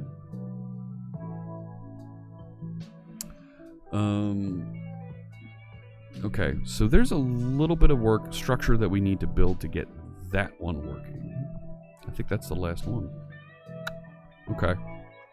That's the only one I think that we can set up to build to bind to data, because these other ones, maybe we can do not XML data source. Maybe we can wire something up so that you can bind to an XML document.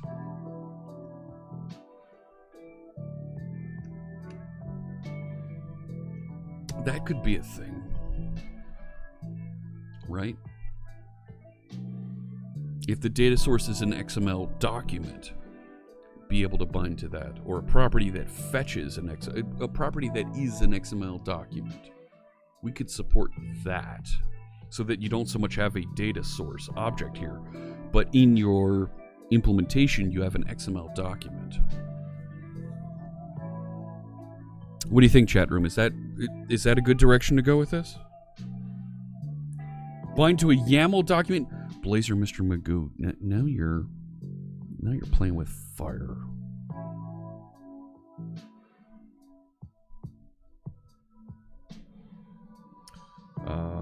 I hate YAML. I am not a fan of YAML at all. It's a problem. It's a problem that's creating more problems. Let me see here.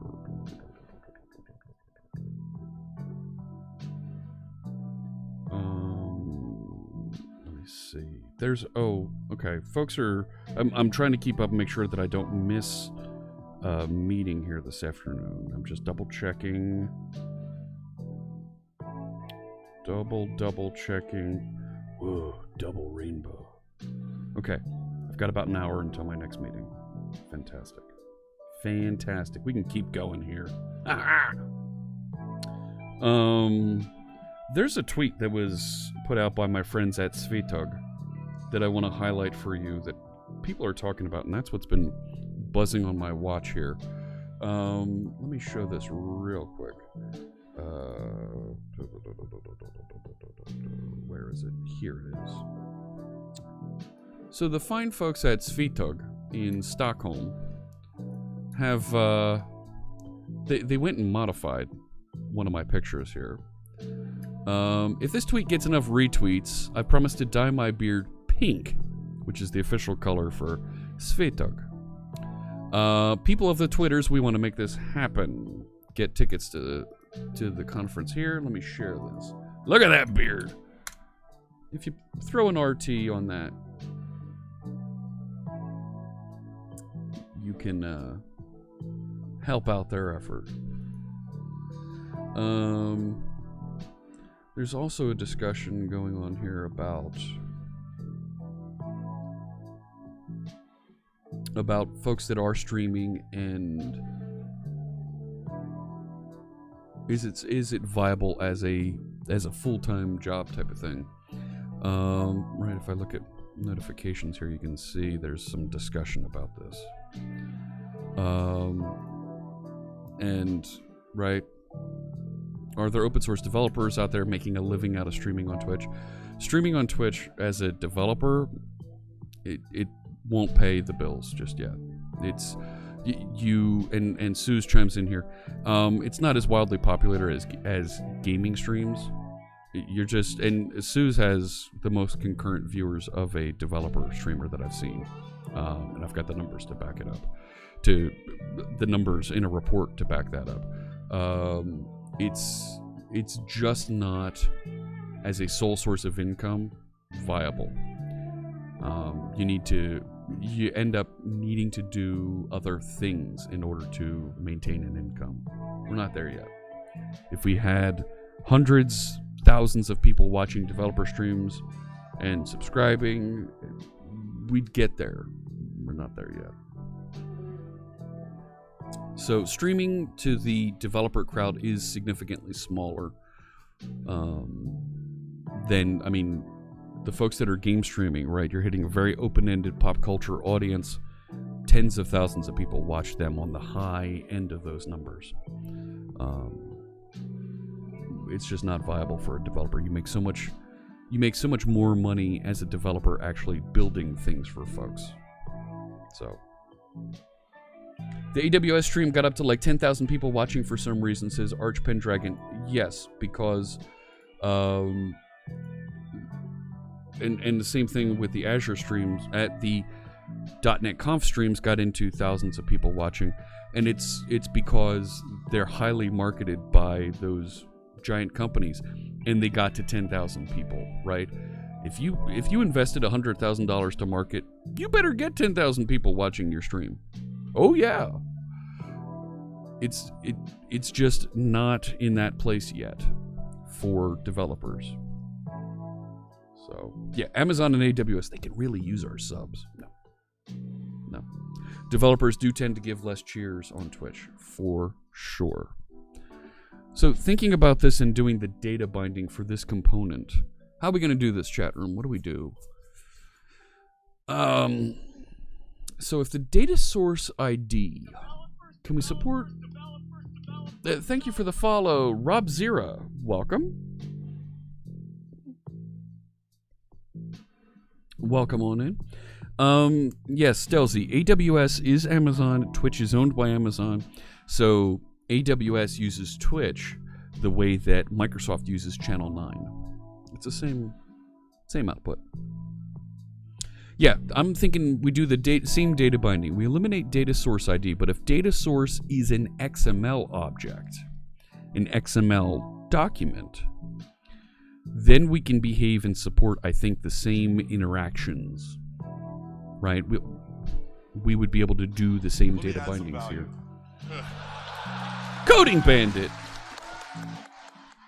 Did someone say cheer? Yes, you've added some value. Thank you so much for those 142 bits. And we'll make a donation to code.org. Big events get big viewership. Absolutely. We get hundreds of viewers tuning in when I do workshops. We're trying to prep and get ready for another workshop it'll probably end up being mid-February at this point, just because of my travel schedule. I've also got virtual dev intersection sessions coming up starting in February. We're going to have a lot of streaming in February.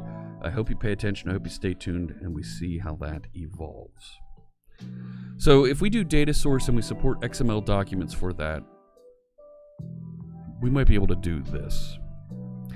So let's create a sample that uses this XML data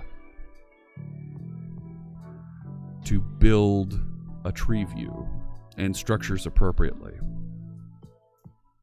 So this sample, right, I want to make into a sample, and I also want to make into a unit test so we can test and make sure that this works. So let's do this. I'm going to copy this source code, head over here, go up into my Blazor server side, and let's add a page for TreeView.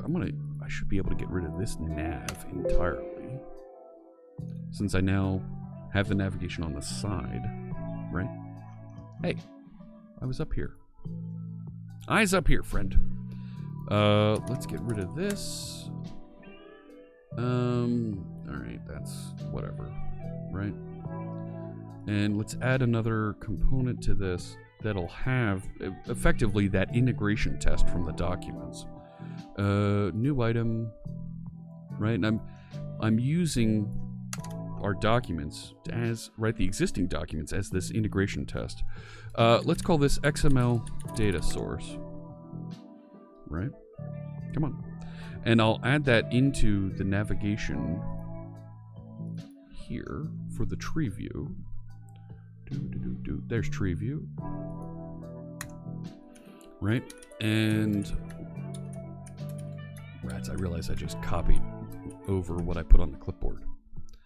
Let's call this static TreeView, right? Hey, right? And now I'll add one called XML data source. That navigate URL will be control samples, TreeView, XML data source. Now, why isn't it giving me the completion there for the tree node element? Interesting. All right, and that's the URL I want it to listen to. So let's set up a page. Page directive so it listens at that location. Good. Oh, I have an Emperor Palpatine quote. I just didn't wire it up. Oh my gosh, hang on. Friends, you know I love my sound effects here. Stream, sound effects. There's anticipation. No, where did it go? Oh, you know what? I didn't edit it yet. And I did edit Mugs, Pugs, and Thugs. Oh well. I do have Emperor Palpatine saying, good, good. So we can drop it in there, and we'll make that work. We'll get that live here. Yeah, the virtual dev intersection is a great set of streams. Space Cat says, and she makes a very good point here. Let me put this up there. Retention is what matters for streamers. Big viewership sporadically will not bring in funds consistently. You're right. Big viewership, though, will lead to conversions that will slowly raise that curve of concurrent viewers. So you're right.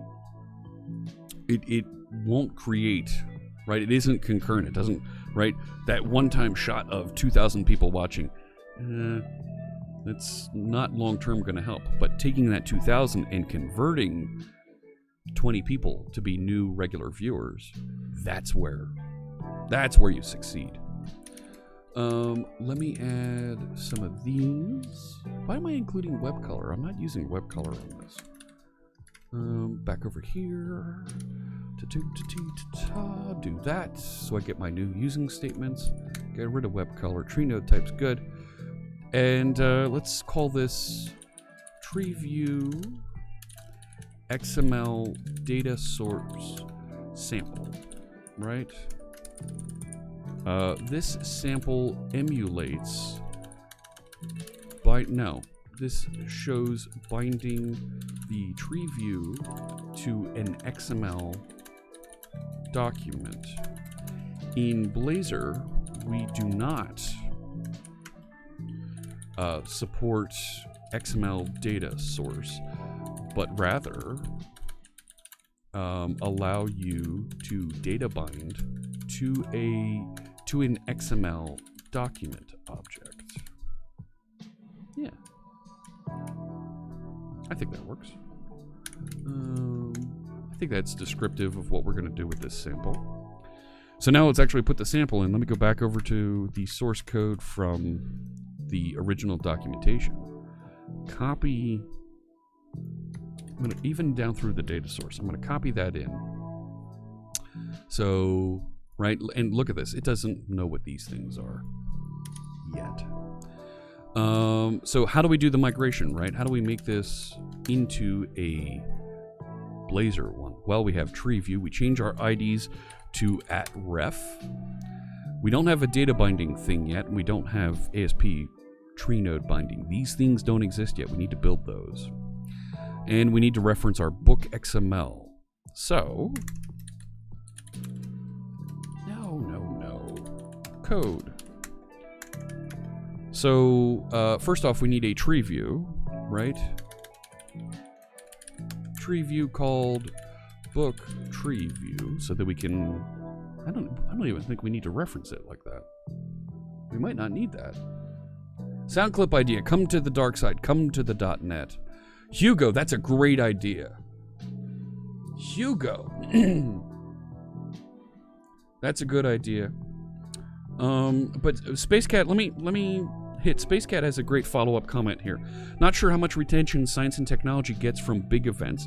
Creative streamers, folks like SpaceCat. Can we get a shout out for SpaceCat? She's got some tremendous insight here for us. Creative can get between 1% and 10% retention depending on the existing size of the community. So folks in the creative community will do we'll do some sponsored streams, but particularly do some charity streams.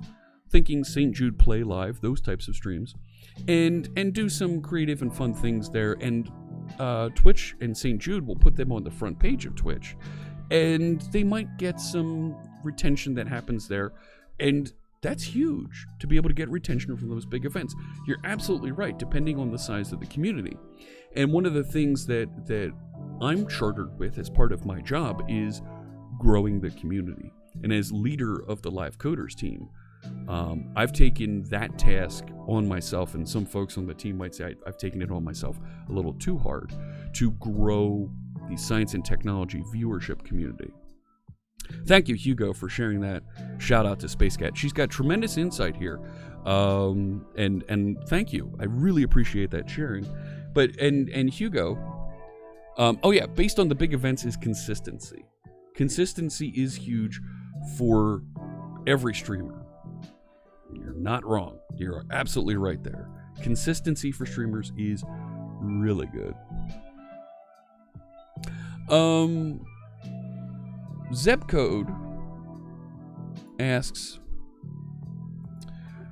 do I know any good HTML code editors that support C#? You want to make an in-browser Razor email template engine. Visual Studio Code is HTML. Check out, I believe it's called the Monaco project. If you look at Visual Studio Code, if you look at the homepage, there's links to the GitHub projects. If you walk that back, you can get the syntax highlighter and plugins that they use for Visual Studio Code to run. Take a look at that. The try.net folks do something as well, and that'll get you walking in the right direction for this Zep code. It's all open source. You should be able to lift and reuse some of that technology. You're very welcome, SpaceCat. Please, we're happy to share shout outs and information, that comments, positive comments, and insightful comments from some of our friends here that have good insight for us, because do your best. They do our best. Their best. Not that do your best. I have another do your best. Yeah. Yeah. So, happy to share that insight. That uptime is way wrong calculated. I don't know what's going on there. Did I restart it? I didn't restart it. We need to take a look at that uptime also. So now I've got a couple things we need to look at there. I know. It's weird. Something with that uptime is wrong.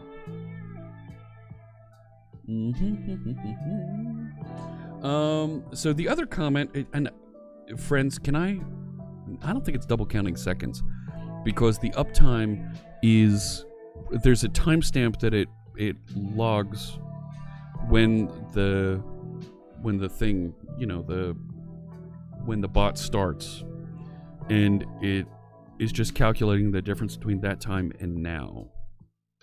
Gotta take a look at that. There's something weird there. Benjamin Button. Spooky Boo. Hello, hello. Yeah, it was 13 hours earlier on here. So it's off just a tad. Since we're Squirrel. would you mind if I recorded this? Instead of come to the dark side. Do you mind if I take a second and record come to the .net? I think we can do that. Would you mind if I did that? And we can even throw some echo on that, right? Come to the .net. Wait, more echo. Echo? Hello? It's lonely in here. Where is everybody? I was looking for the VB developers. They're not in this cave. That's wrong. Monaco editor. There you go, Zebcode. Is there a Palpatine voice mod with the Darth Vader voice? We could do this. Oh my gosh. Chat room, do you mind if I take a minute? Oh my gosh, this could be so much fun. Do you mind? I want to take a minute here. Just sit right back and I'll tell you about how I became the prince of a town called Bel Air. No. That's not how this works. Hang on. I've got to get for some reason my audio interface here isn't set up right. We can switch over. There we go. Can we do this? Can we do this for a second real quick? Do you mind? Let's bring up voice mode. Let's turn on. Where'd it go? Give me a second here. This is gonna be fun. Let's do this. I'm not distracted at all. Squirrel. Let me reset this. There it is. Hello. It's a little bit loud. Better? Hello? No. Test? Oh my goodness. It's too hot. That's better. I think. Alright. Turn that off. This on. Hey, there we go. How about that? See, I switched mics. Now we're on this one. Alright. Over here, this one. Right, we can do this.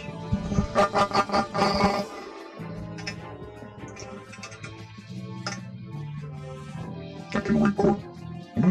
Can't I? Go away, I don't need that. Yes.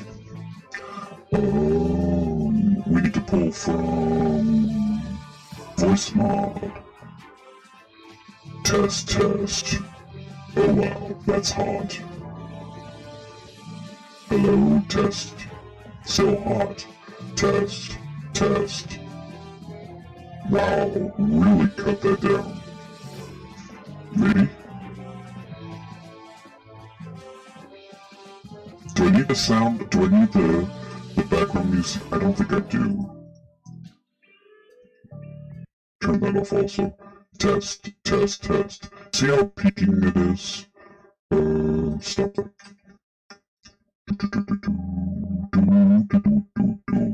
I am Happy Vader.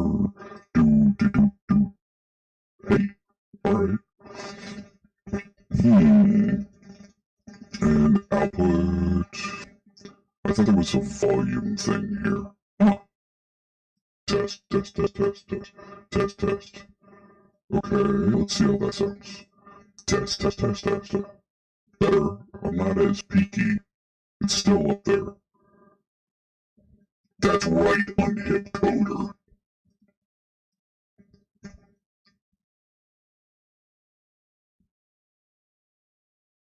Come to the dark side of the code. Thank you for the follow. Yeah, Creed. Haha. So now what's this sound like? Come to the dark side of the code. That's not bad. Okay. Save that. Well, hang on. Normalize. Compress. Better.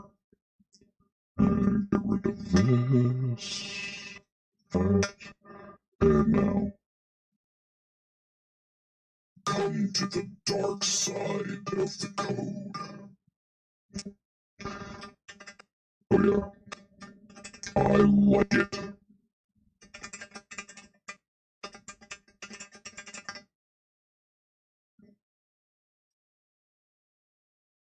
Come to the .NET side of the code. Come to the .NET side of the code. No, try again. Come to the .NET side of the code. How's that? Is that better? To the .NET side of the code. I think that works.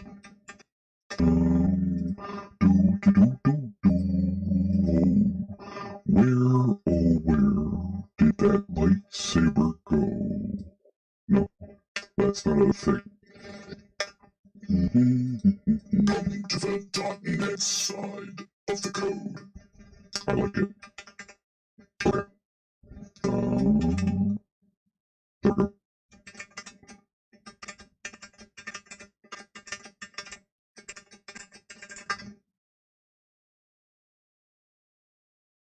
There we go. No. Okay. I should pick Jeff back, shouldn't I? Alright, let's do that. It's over here somewhere. Doing the thing. Do.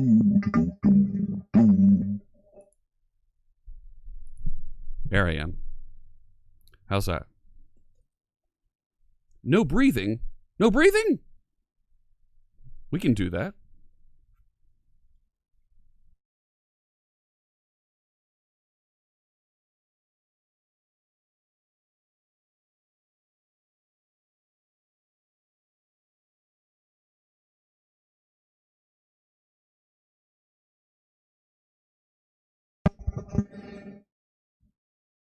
Twitch. I am your coder. That was totally a thing, right? Much better? Of the code is a bit fast? Well, we can slow that down. We can edit it a little bit more. But I'll get that queued up and load it into the mix here later. Oh, close that. We don't want to show those things. That could be bad. Okay. Use the source, Luke? That's a good one too. Can I do that? Do you mind chat room indulging me here in my voiceover?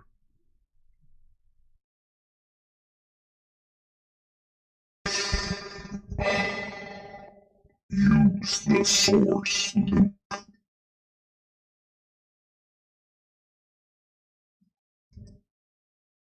Actually, I do have key bindings, but I've got them wired up to do a little bit more here. Yeah,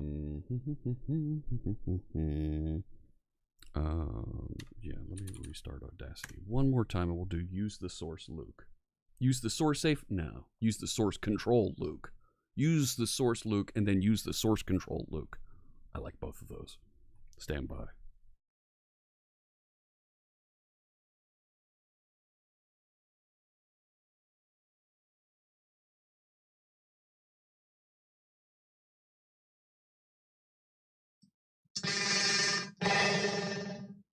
Use the source, Luke. Not bad, okay. Get rid of this, get rid of that. Let's shorten this in the middle. And let me normalize, compress.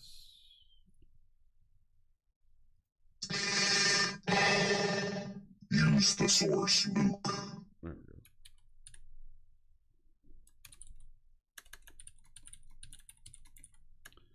And we'll do one more, and we'll call it on these.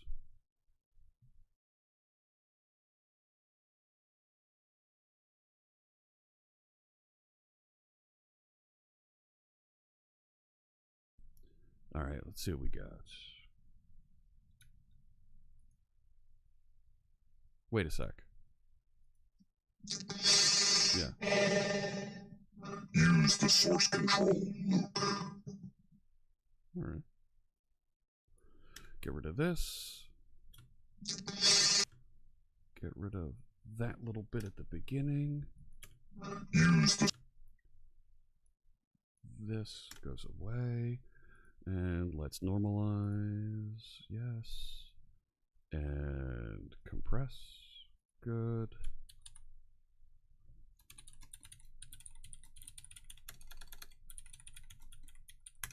Fantastic. Thank you, friends. That was fun. We'll use those in the future. Can back that off for now. All right. So where were we? XML, data bindings, doing the things, love the things. Put the music back on.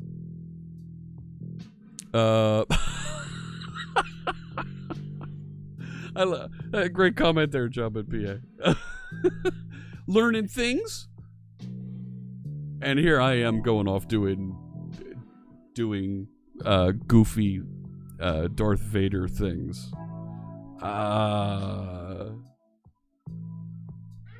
Boss alert. This is only a test. If this were a real Fritz emergency, you'd be hearing about freaking out and panic.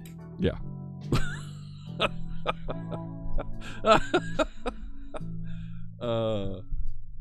All right. Let's. Oh, and Carrie's got a link to. Oh yes. Some of these clips are great.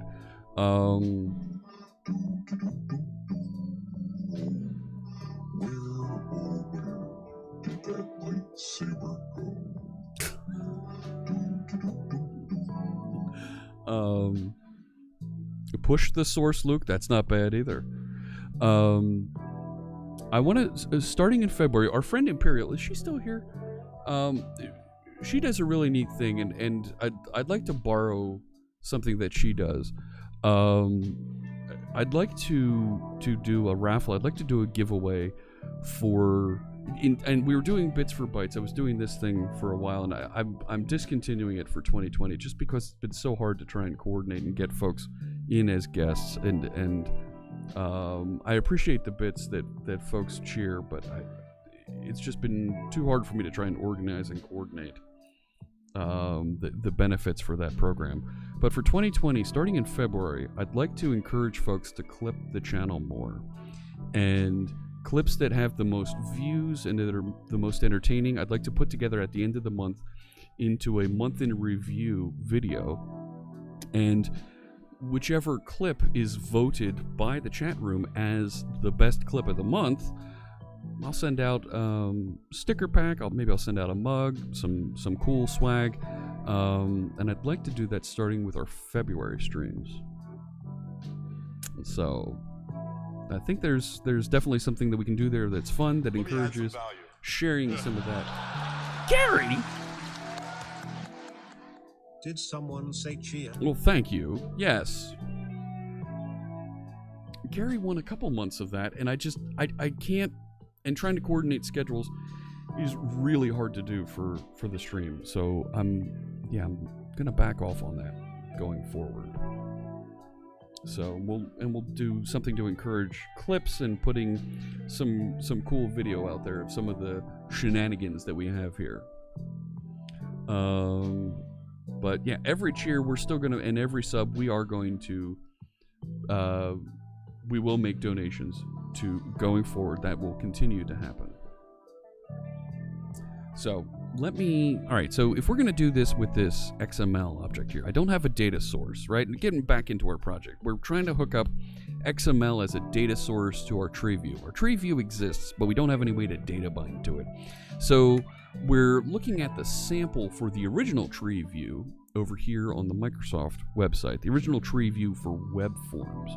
And let's see if we can make this markup work for Blazor.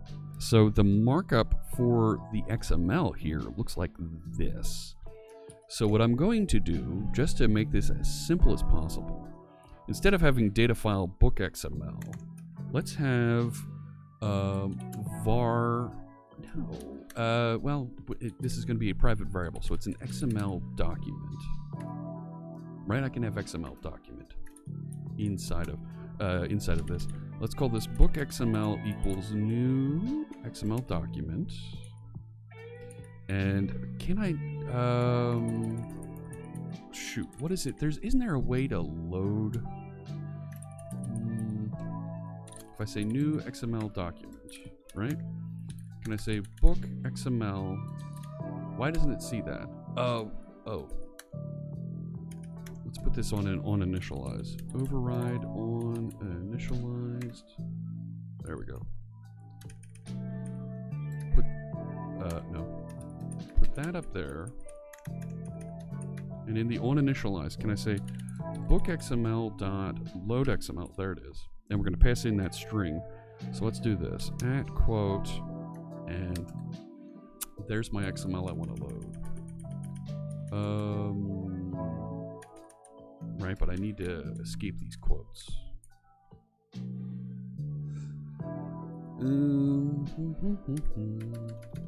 Let's make this look at least somewhat XML-ish, right? And I could put this in a file somewhere and load it from there. Right, and make that a thing. Why am I doing? I have somebody else here who can do the do's, right? There we go. That's totally a thing, right? That's our friend Quiltoni. She's another creative streamer here on Twitch.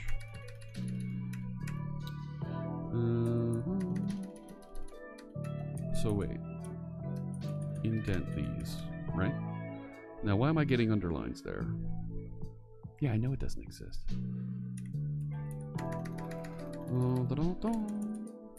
And do this, that's... Hey! I realize I just sounded like that clip of me on Kitten's channel.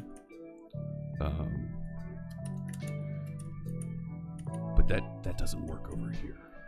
There we go. So there's the end of my quote. And all right, so now there's my XML document. And you could be loading that XML document from a data source somewhere that's a file on disk.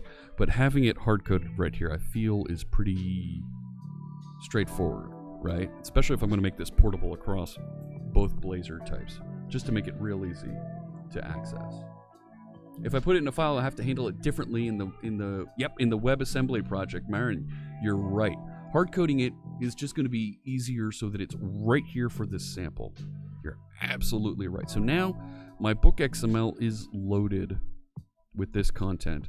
So what I'd like to do now is instead of having data source ID equals this, right? I want to say data source equals book XML. Now data source doesn't exist yet, so we need to build that. Data bindings doesn't know what to do with yet, and certainly, right, these things it doesn't know what to do with at all. So if we're going to emulate and make this do the same thing, we need to do. We need to wire this up. So let's see, I have about an hour until my next meeting. I think we can wire this up and get this working in a half an hour. What do you think, chat room? Do you think we can do it? It's illegal in 9 countries. No, it is not illegal in 9 countries. We're going to do this quick. We're going to make it happen. It's going to work. It's going to be amazing. Wait, let me explain something to you. And we're going to have samples that work and show this working. So, thinking this through, we need to get rid of these ASPs in front of this if we're going to make this bit work. Right? So, yeah. Let me take this code now, and I'm going to copy it down. You can go away too there, XML data source. Thank you for the follow, Charles HL5778. Welcome. Spooky Boo asks, has anyone tried to build a .NET Core localization middleware for API? I think somebody has. I remember seeing that somewhere. it's a thing. It's definitely a thing that folks are interested in building. I'm not sure who, though. Alright, so that's updated. Let me close all but this. And I'm going to go down here to my unit test project because I want to make sure that I have unit tests that work and verify and show that everything's behaving properly. So let me call this XML data source because it is an XML typed data source. And I'm going to add a component to this, add a new item, and all of our unit tests are they themselves Blazor components. Let's call this the simple from the docs, right? Because this is the sample from the documentation. Come on. There we go. And let me make sure I get the appropriate header information on top of this. Right? And it ends with that. Code. And it looks something like that. Right? And this, begin, end of that. Alright. So, if I want this to work, right? So here's my sample. Right? I need to create a book tree view, so let's create that. Book tree view. So that's now a thing. I need to make that public, don't I? That should go away now. Thank you. Book XML needs to be a thing.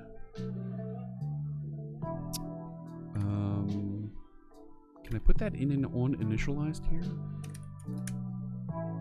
Let's see what happens. Maybe.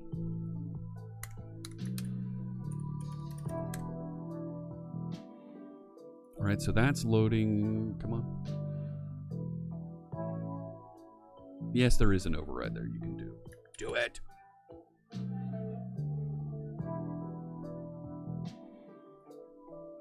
I'm not feeling the love here, test.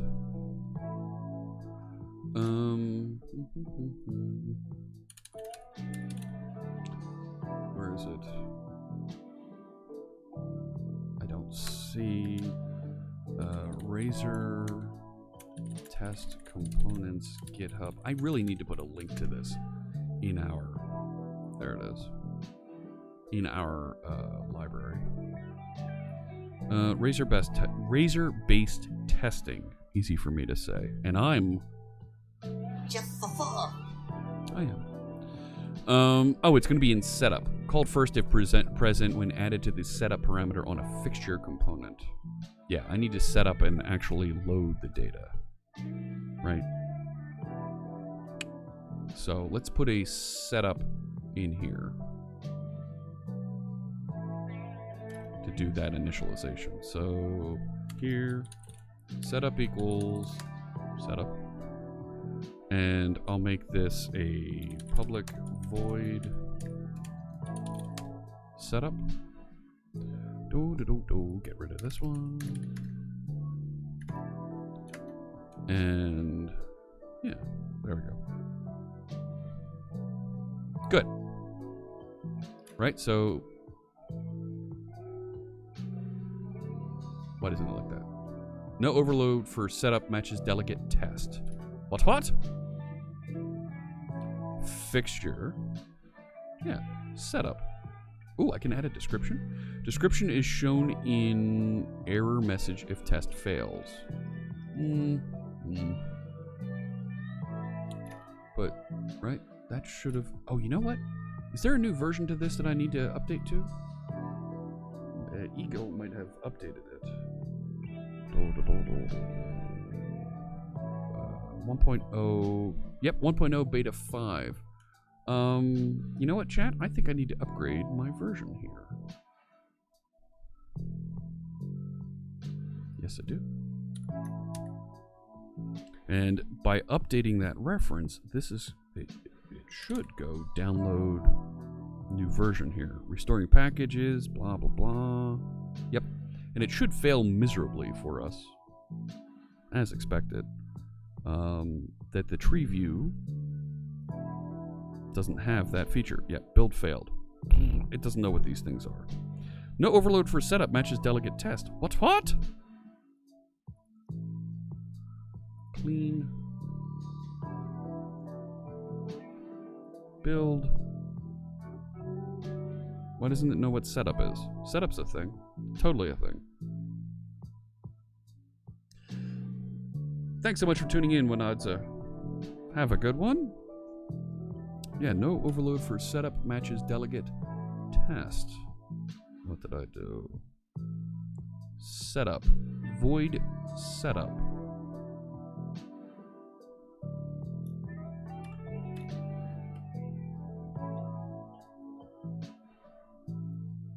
Right? Setup. Public void setup. Even if I get rid of that. Oh, no, that worked. No overload for first test matches action. Test 1. Yeah. What does test 1? Oh, look at this. He's no longer passing in the test context. May have just broken everything. I may have just broken everything. Oh, friends. This could be a problem. If... Yes... Uses ASP.NET Core Components 3.1.1, and I'm currently using 3.1.0. Because he upgraded, he patched. And I see I removed, yeah, we aren't even into those yet. So Microsoft ASP.NET Core Components. We need to take the patch version of these. There we go. Did you see that? It just installed those. So now if I try and build this, I may get errors all over the place for that test not having the right syntax. Yeah, look at that. Every one of my tests. Because test now...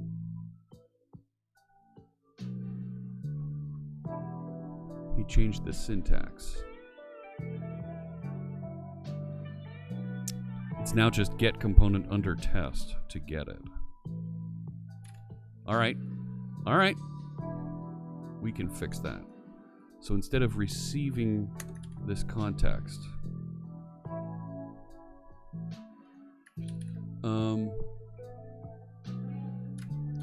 let me do a git commit here before I go and make these changes.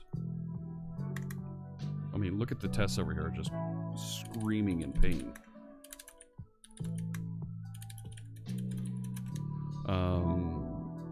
Updating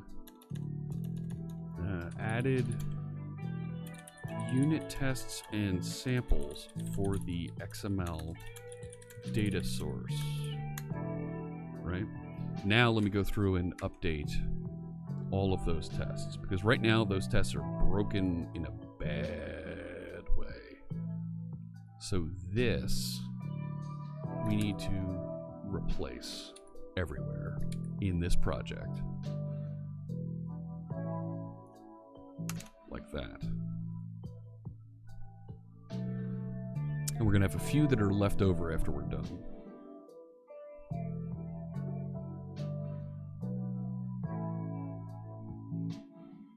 Come on. You're not going to tell me how many you replaced? All right, fine.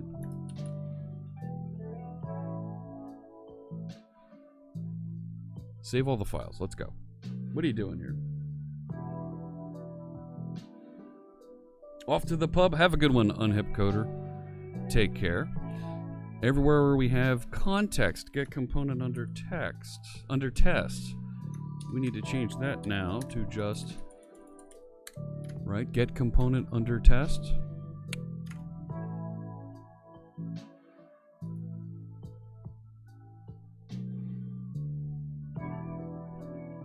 right? Now, hopefully, we didn't screw up too bad. Let's build and see how this works. Nope, collapse test. Here's right. I've got a couple of these that still have context floating around.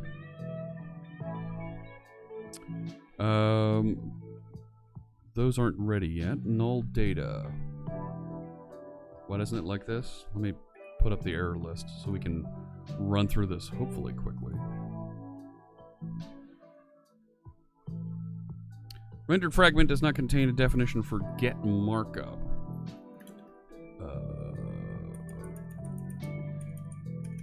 It's now just markup. So, right, if I change that to just markup, does that work? Yes. Okay. So let's do another find and replace. For get markup, going to just markup across the entire project. Thank you for the follow, Super Fraggle. Thanks so much. Okay. Continuing on, these are all contexts. So, yeah.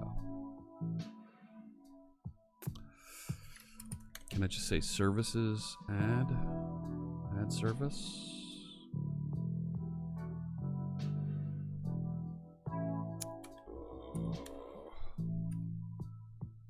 Is it just add? Does that work? No.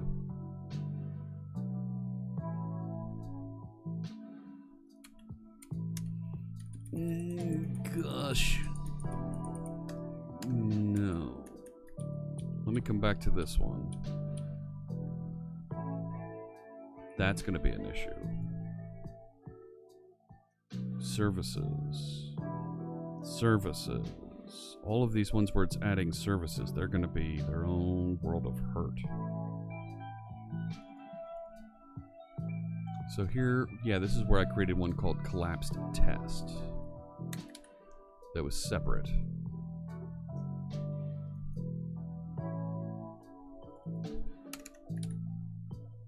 Okay. So that cleaned up all of those. Now, how do I do the services? The obsolete decorator should provide a pointer to the new method name. And, right, that would definitely be a helpful way around this. Razor-based testing. Add services to do other setup work in this method. That's it. That's the only place where it defines those services. Ooh.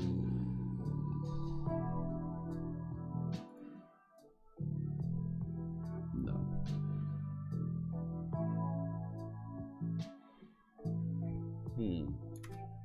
Okay, let's back up here. What's this one? No, we fixed that one.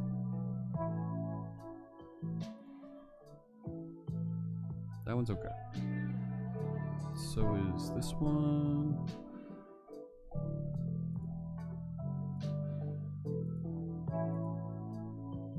Oh boy. Ah, don't click those. Hang on, let's do this. Let's start over here. Close all but this.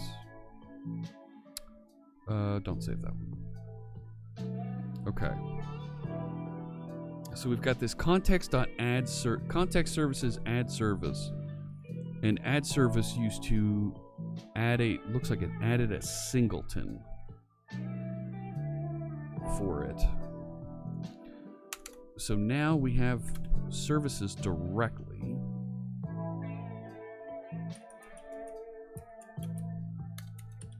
And if we say add, there's a dependency. What the heck just happened there? Dependency service descriptor item. I don't know what that is.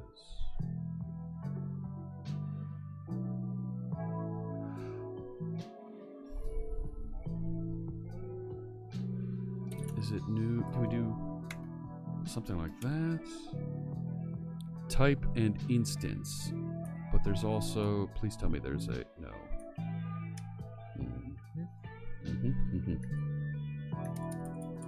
Okay.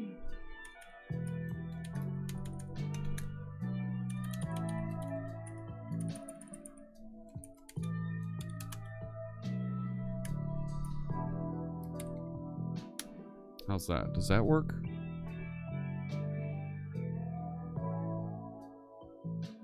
It didn't take one argument. There we go. That did work. Okay.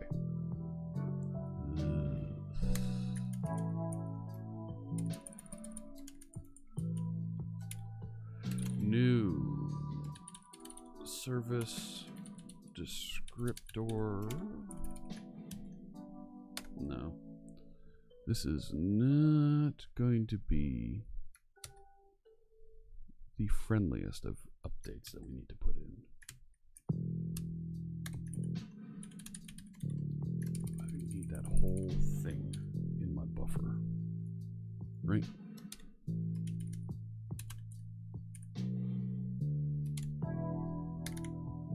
And that should take care of that one.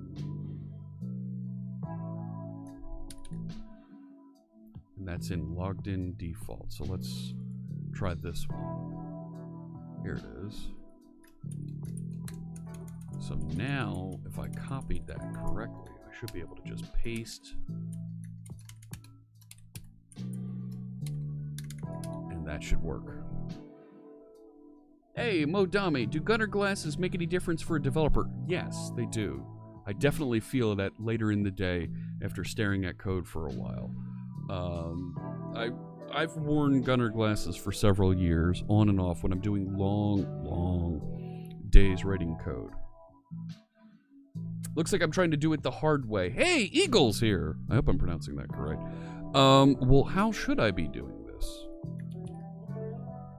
Because here's how it was being done. Context services add service. What do you recommend?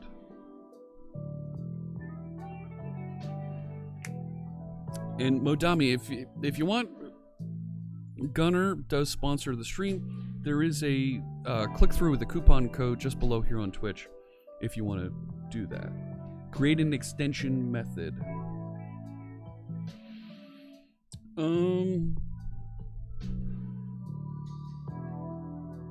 Import extensions dependency injection. So let me bring that into my imports up here. Microsoft extensions.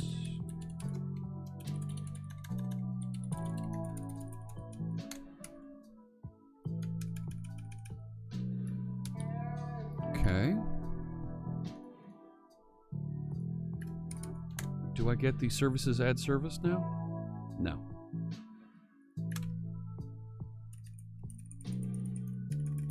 But it is a singleton, right? I could change it like that. Okay, cool.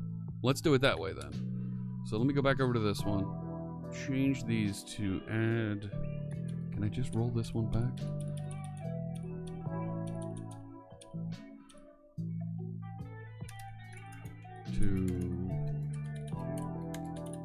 No, that's not right. That's not right.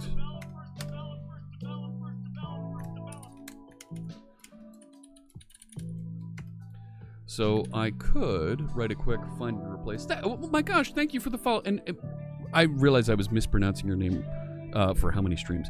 It's Eagle Hansen? Let me make sure I'm pronouncing it right. I want to make sure because you've done a tremendous job here. And dear Lord, I don't want to butcher your name. I want to make sure that... Yeah, Eagle. Okay. Very good. So there, that one's replaced. So let's do this. I'm going to do a find and replace on this. And change that to context add singleton. And that should take care of it in this project. Right? Rebuild, and let's see some of these get cleared out here. Yeah, the unit test. Did I do it? Did I type it wrong? Oh, I changed it to context at singleton. Oh no. You're right. Oh, gosh. Thank you. Is it services, right? Services at singleton, I think. Right? Oh my. Yeah, I replaced the wrong thing. Let that build. Come on, clear out those 20 errors. Go away. All right. Getting better. Well, these are all... and then this should work. But it didn't. Let's do this. Clean. So we can clear out some of these generated files. There we go. Rebuild that. Go. Go. Go. Go. Go. Go. Come on. Come on. Build, darn it. I'm waiting with Anticipation. Indeed.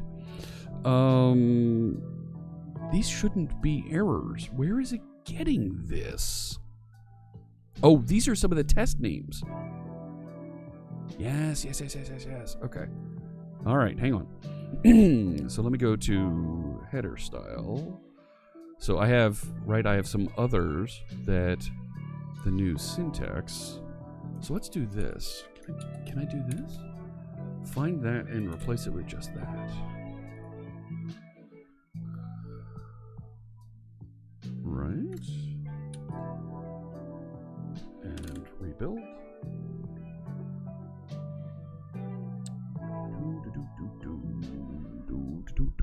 Building. Come on, you can do it. You can do it! All right, now we're talking. Okay. So it built everything properly. Let me close everything now. Close everything. I'm going to commit this, even though that test doesn't work for the TreeView, for our new sample that we're building here.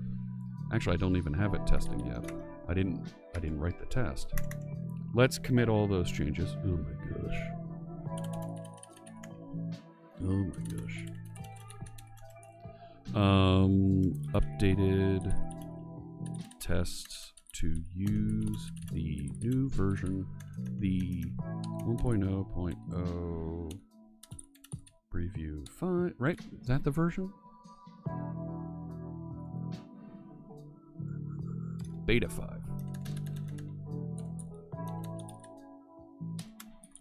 Of the test framework. Fantastic. Now I can push that, and my tests will continue working. I'm not sure why those aren't working over here.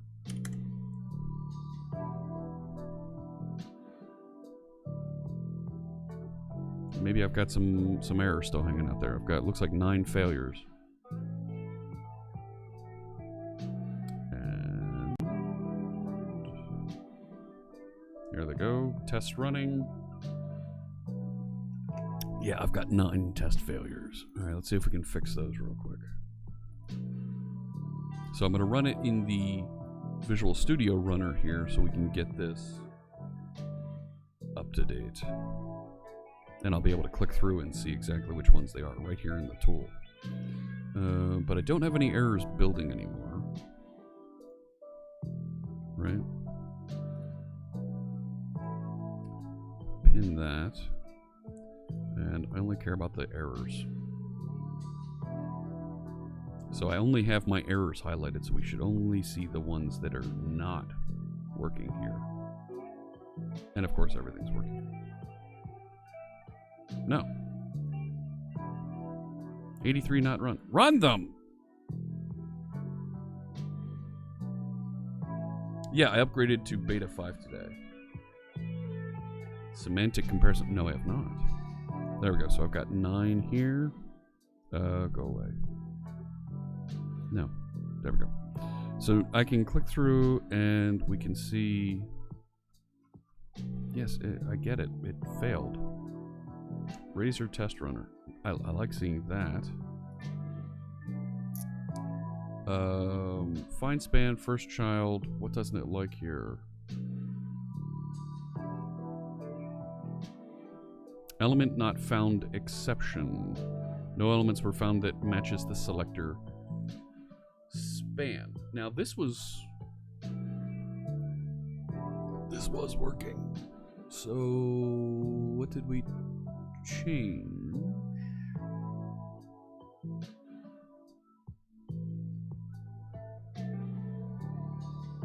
There's no spans? Right? So that's the rendered fragment. And it's telling me it can't find it. Am I seeing, is that what I'm seeing in all of these? Element not found.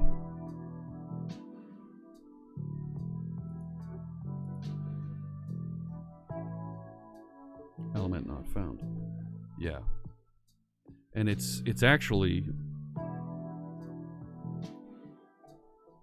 it's in all the validators, which tells me the validation wasn't triggered.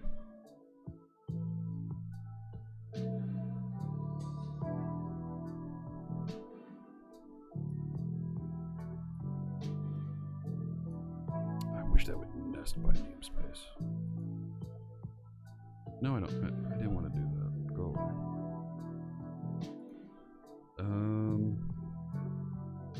I get the group by, but what if I just turn that off? Like namespace class.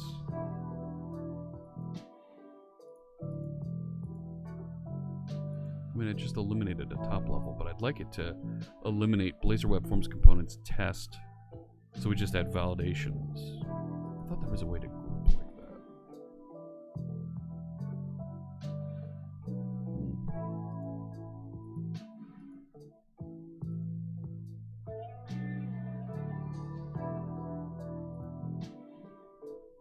Nope. Okay.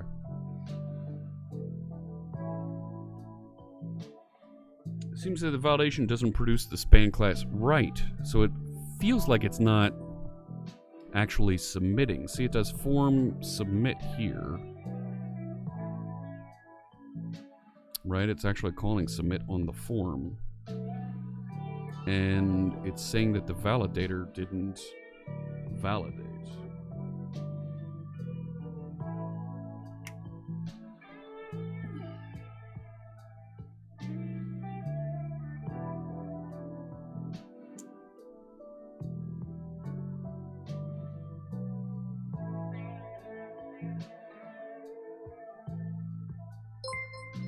Mike Holloway. Mike Holloway 24 just resubscribed for 11 months, almost at the 1 yeet mark. Thank you, Mike. We'll make a donation to code.org. Thank you so much for that support. Always appreciate all of our subs, all of our cheers here on the channel. This is... I would have to remove all of my validation tests. Right, they're doing a form submit and they're trying to trigger and see.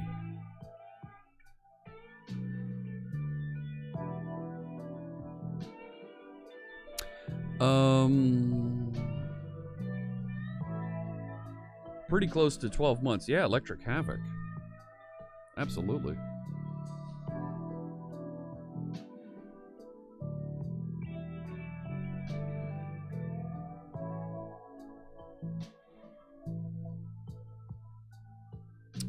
Let's see if we can just do a. When the form submit happens, right?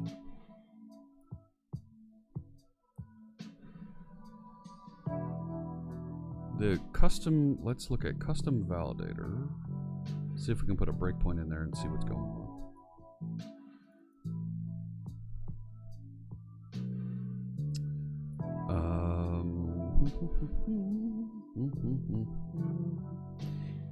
Here. Let's see if that actually triggers. Right, if we get down into this, then we'll know if it's actually triggering the validation. So I'm debugging the unit test and see if we hit this. Coding streams is like ASMR for nerds. You're not wrong. Validate empty text is false. And yep.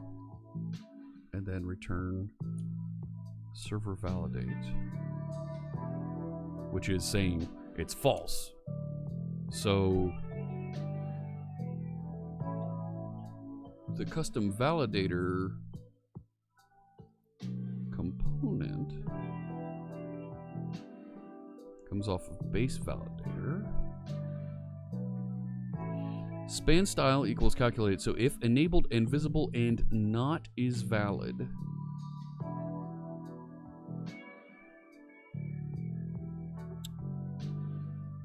and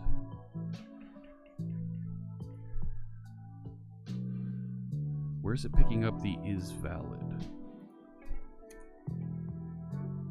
It's in, okay, base validator type over here.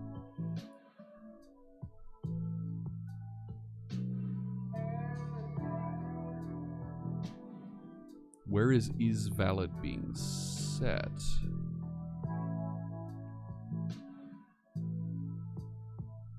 No, the span was being rendered. I thought it was rendered.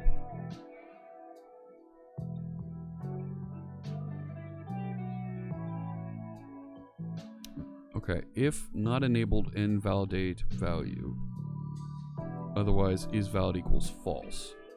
So this event handler was called here. This is being set.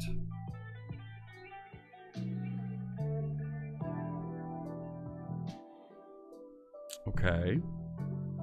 So when is valid is set inside the event handler. Right? Where is event handler triggered? On initialized. Oh, it's being configured. So on validation requested. Okay. So on validation requested. Right? I mean, we are in the test. We're navigating around, right? We're in debug. The orange bar indicates we're in debug. We are navigating around right here. This just finished and saying return server validate, which is coming back into my Blazor validator, and it's saying is valid equals false, which that is valid false, right? Enabled is true. Thank you. Visible is true. So is valid now equals false, right? It just set that back over here. So this is now true, and this would flip to be true. This span should appear.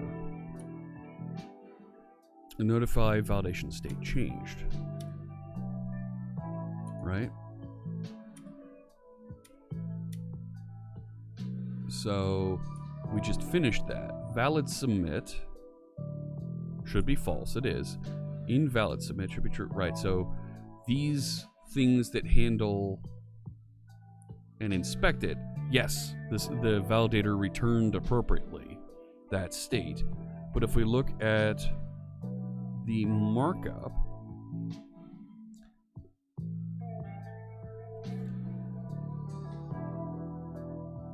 the markup is not the same.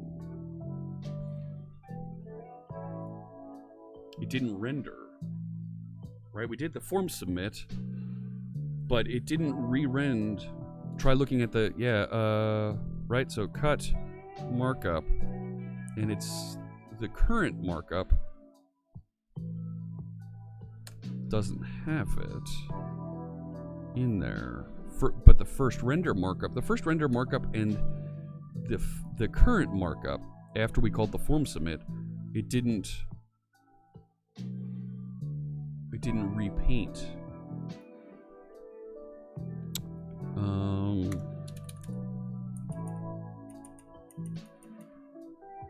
Can we force it to re-render?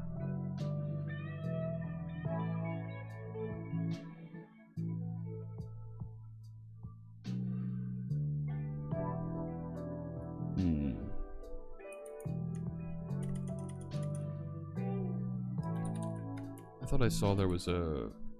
I don't want to wait for next render. It should have re-rendered, but I'm not seeing it in there.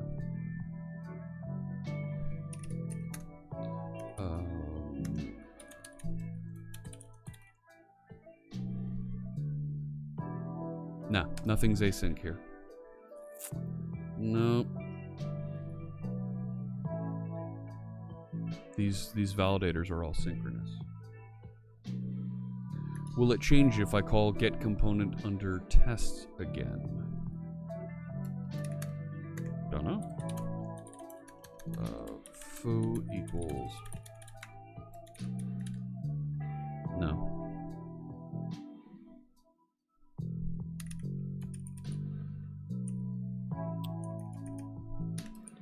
Right. This triggered a change which updated...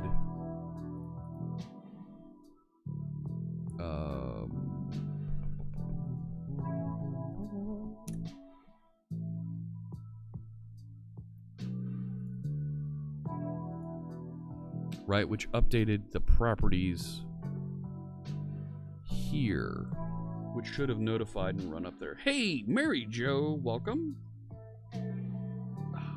Welcome in. Eagle's suggesting that we explicitly declare component under test is the custom validator. Oh, it might be getting...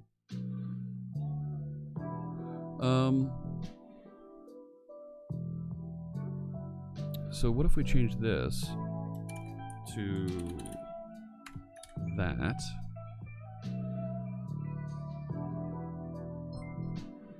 Code Rushed! Code Rushed raided my stream with 11 viewers.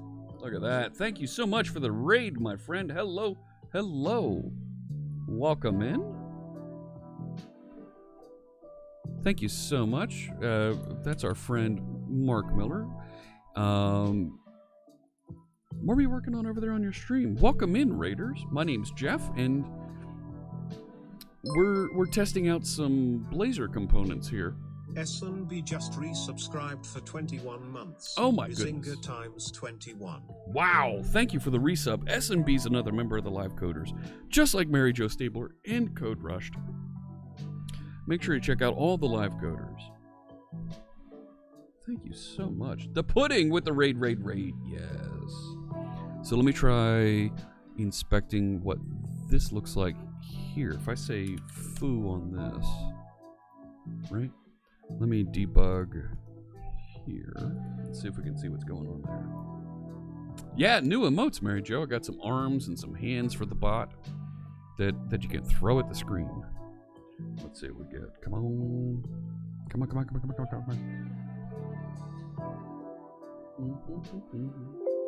Code base alpha, indeed.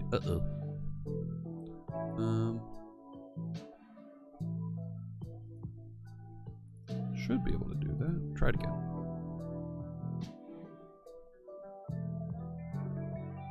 Oh, thank you. I'm glad you like the emotes.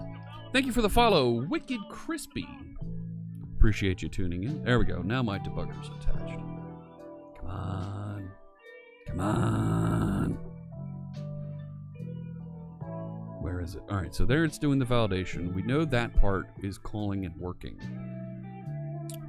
It is not possible to call the generic version of getComponent under test after the non-generic version has been called in the same test context. Change all calls to the same generic version and try again. Okay. So here's the struggle. I need to get the input and put some context in that, right?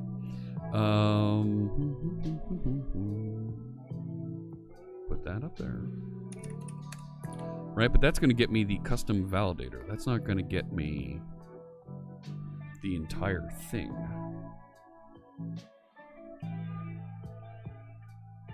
Moving to a new home. Congratulations, my friend. Best of luck to you. If I just run that directly. Oh, oops. Oops. Replace that. Rerun this. Do the thing. Set it to the edit context. Then maybe that has some info we could inspect. Maybe. Maybe. Wow. That's okay.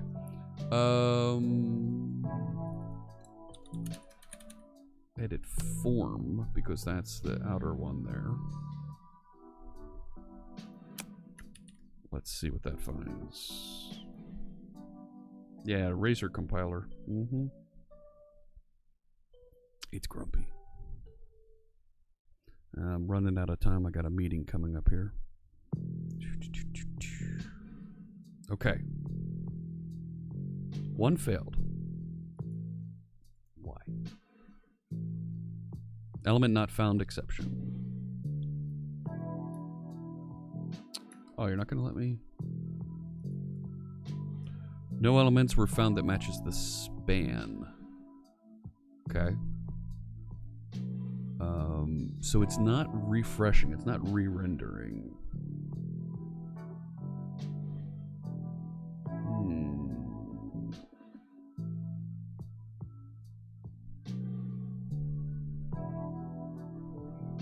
Raventhorn asks, do I know if ASP.NET Core Razor controls from people like DevExpress work in Blazor server-side apps? Yep.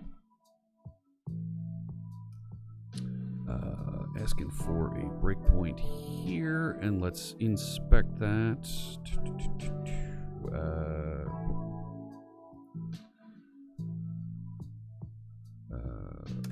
the heck?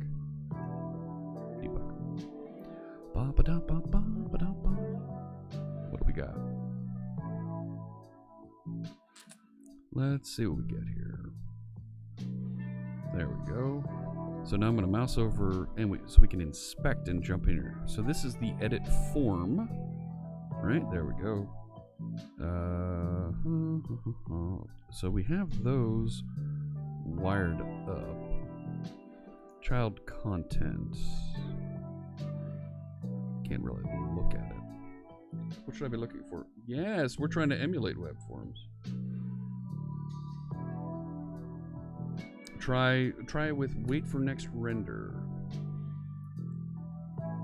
Alright, let's do this. Wait for next render. And the action is going to be that.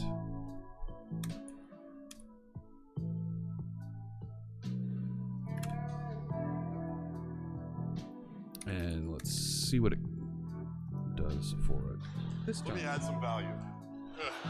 Whoa! Definitely adding some value. Thank you so much, Mr. Crump, with the big cheer. Thank you so much.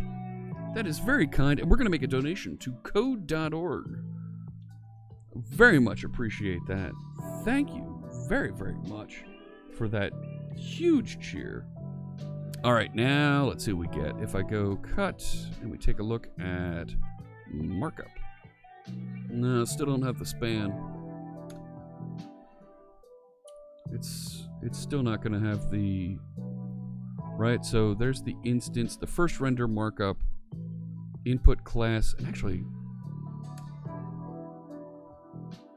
Yeah, okay. And, right, if we take a look, the markup... It doesn't have the span up here. Thank you for the shout out for Mr. Crump. MB Crump's another member of the Live Coders. Make sure you check out his stream. Did I miss a state has changed anywhere? Well, I've changed a property. When you change properties inside of your object, it should fire state has changed, and it was working. In fact, the components do work inside of the samples. So, right, the live versions work. It feels like the test framework. I went from beta 3 to this. So if I go to show folks, here's the test validator, right? Something that starts with an A, right, and that works. But if I write something else, right, it comes back. That's the regular expression. Why does it say regular expression on all of those? That should say custom validator. But let's fix that. Let's fix that real quick. That is the custom validator page. We'll take care of that real quick. Here. Change this to custom validator. There we go. All right.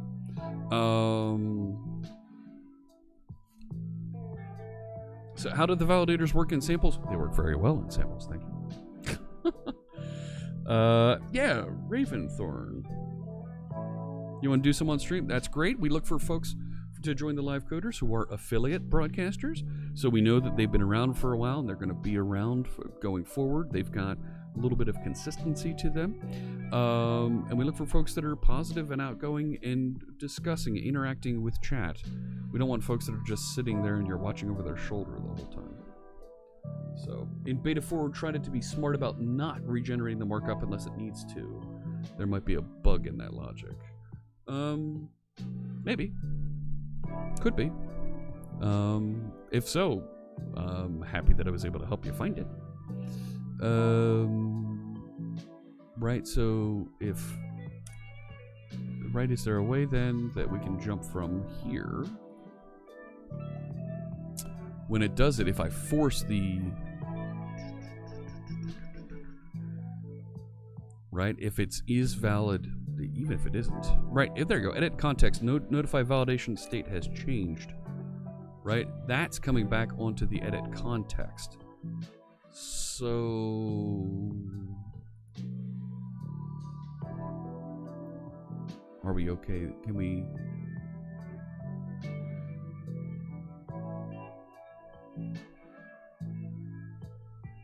Somebody's trying to call me and they're not going to get an answer. You're going to try and debug. Yeah, bug hunting begins indeed. Can I roll this? Oh, if I roll it back to 3, all my markup's going to fail and not work properly. Okay, have a good one. Okay. Okay.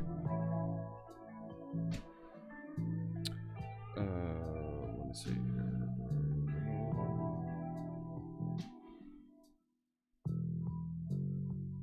Okay. Very good. So Mrs. C# Fritz taken off. Set it to skip and wait for the update.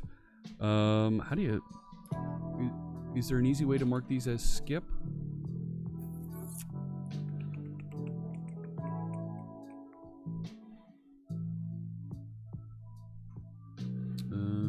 Razor-based testing, right?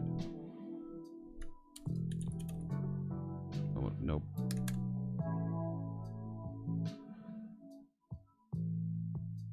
I should be able to debug into the test framework code. It is source linked.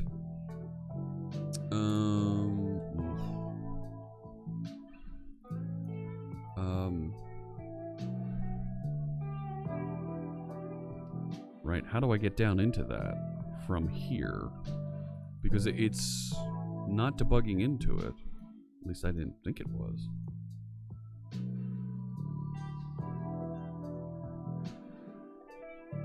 Yeah, I might be on just my code so that it doesn't jump down into that. And go away. So the test harness doesn't have skip in here.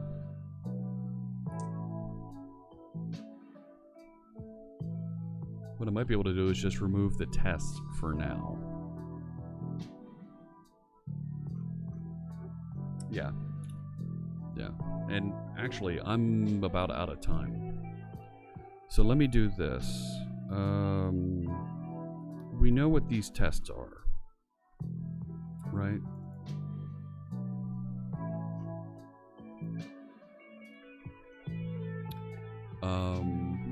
And I would love, so this says Razor Test Runner. Eagle, as a piece of feedback, I would love if this message here was the name of that method right there. Yeah, I could drop assert true at the beginning of them. Right, if I did. Right, that's, no. Right. It is when it fails in the messages. Yeah, it's Razor Test Runner, and it says first test failed. Yeah.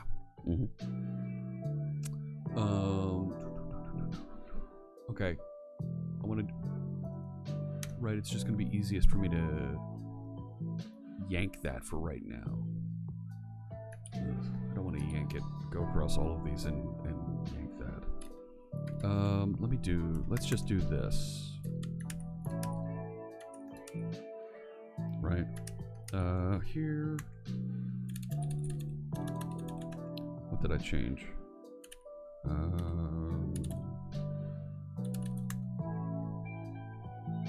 Just changed the name of that one, and I put the wait for next render in there. All right. Working through test harness change issues, and that these compiles will get removed. They'll get compressed out when we rebase before the pull request. So thank you, Eagle. I appreciate you taking a look. Let me share a link to where we are here so that you have the appropriate branch.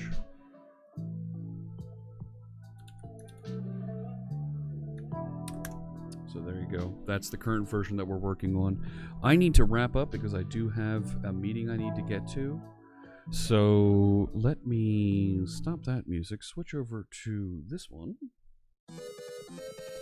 So we walked through, we did some cleanup of our documentation so that we now have a tree view on the side for navigation so that you can click through on these trees, and I don't have it, right? Let's see, will it reload? Yeah. So you can jump right through the various samples easily right here. Maybe we'll even make that look a little bit better with some more CSS. But to get started, to just give us an initial look, this is really a nice way to navigate through all of the samples that we have. And I encourage you out there, if there's a scenario that you want to test, you want to share, you want to make sure is supported by these, create a sample, send over a pull request, and we're happy to add it in here. Look at that, I've even got a pull request that landed while we were working here. For the login view component, fantastic. I'll take a look at that next time. I'll be back tomorrow. We'll work through some more of these. We'll take a look at finishing the work we started on building the ability for our tree view to integrate with an XML document and use that XML document as our data source. It's really good stuff. Getting that data binding working for this component is going to go a long way. Let me set up a raid. Let's do a raid and send some folks over to another streamer. Let's see who else is streaming right now. I'm going to take a peek at Twitch and look around. Hey, Frank! Oh my gosh! Oh my gosh! We could pull a whammy here, friends. Do you want to pull a whammy with us? Our friends Kendra Havens and who else is that over there? It looks like Olya Gavrish are, I can't tell if that's Olya, but Kendra is on the Visual Studio channel right now, streaming. Let's raid Visual Studio. They're not going to know what hit them. Friends, if you're a subscriber, copy that first line. If you're not, copy the second line, because we're going to raid Visual Studio. This is going to be tremendous. They aren't going to know what hit them. Yeah. Get ready. Let's announce ourselves. Let's be loud and proud as we get into that Visual Studio channel. Copy one of those lines onto your clipboard so that when we get over there, we can let them know we're happy to see them and happy to support what they're doing in their Visual Studio stand-up talking about new features that are being built and are available as part of Visual Studio 2019. Thanks so much, everybody, for tuning in. I really appreciate you joining us, and I will see you tomorrow. We'll work through more of this XML data source for our TreeView. Take care.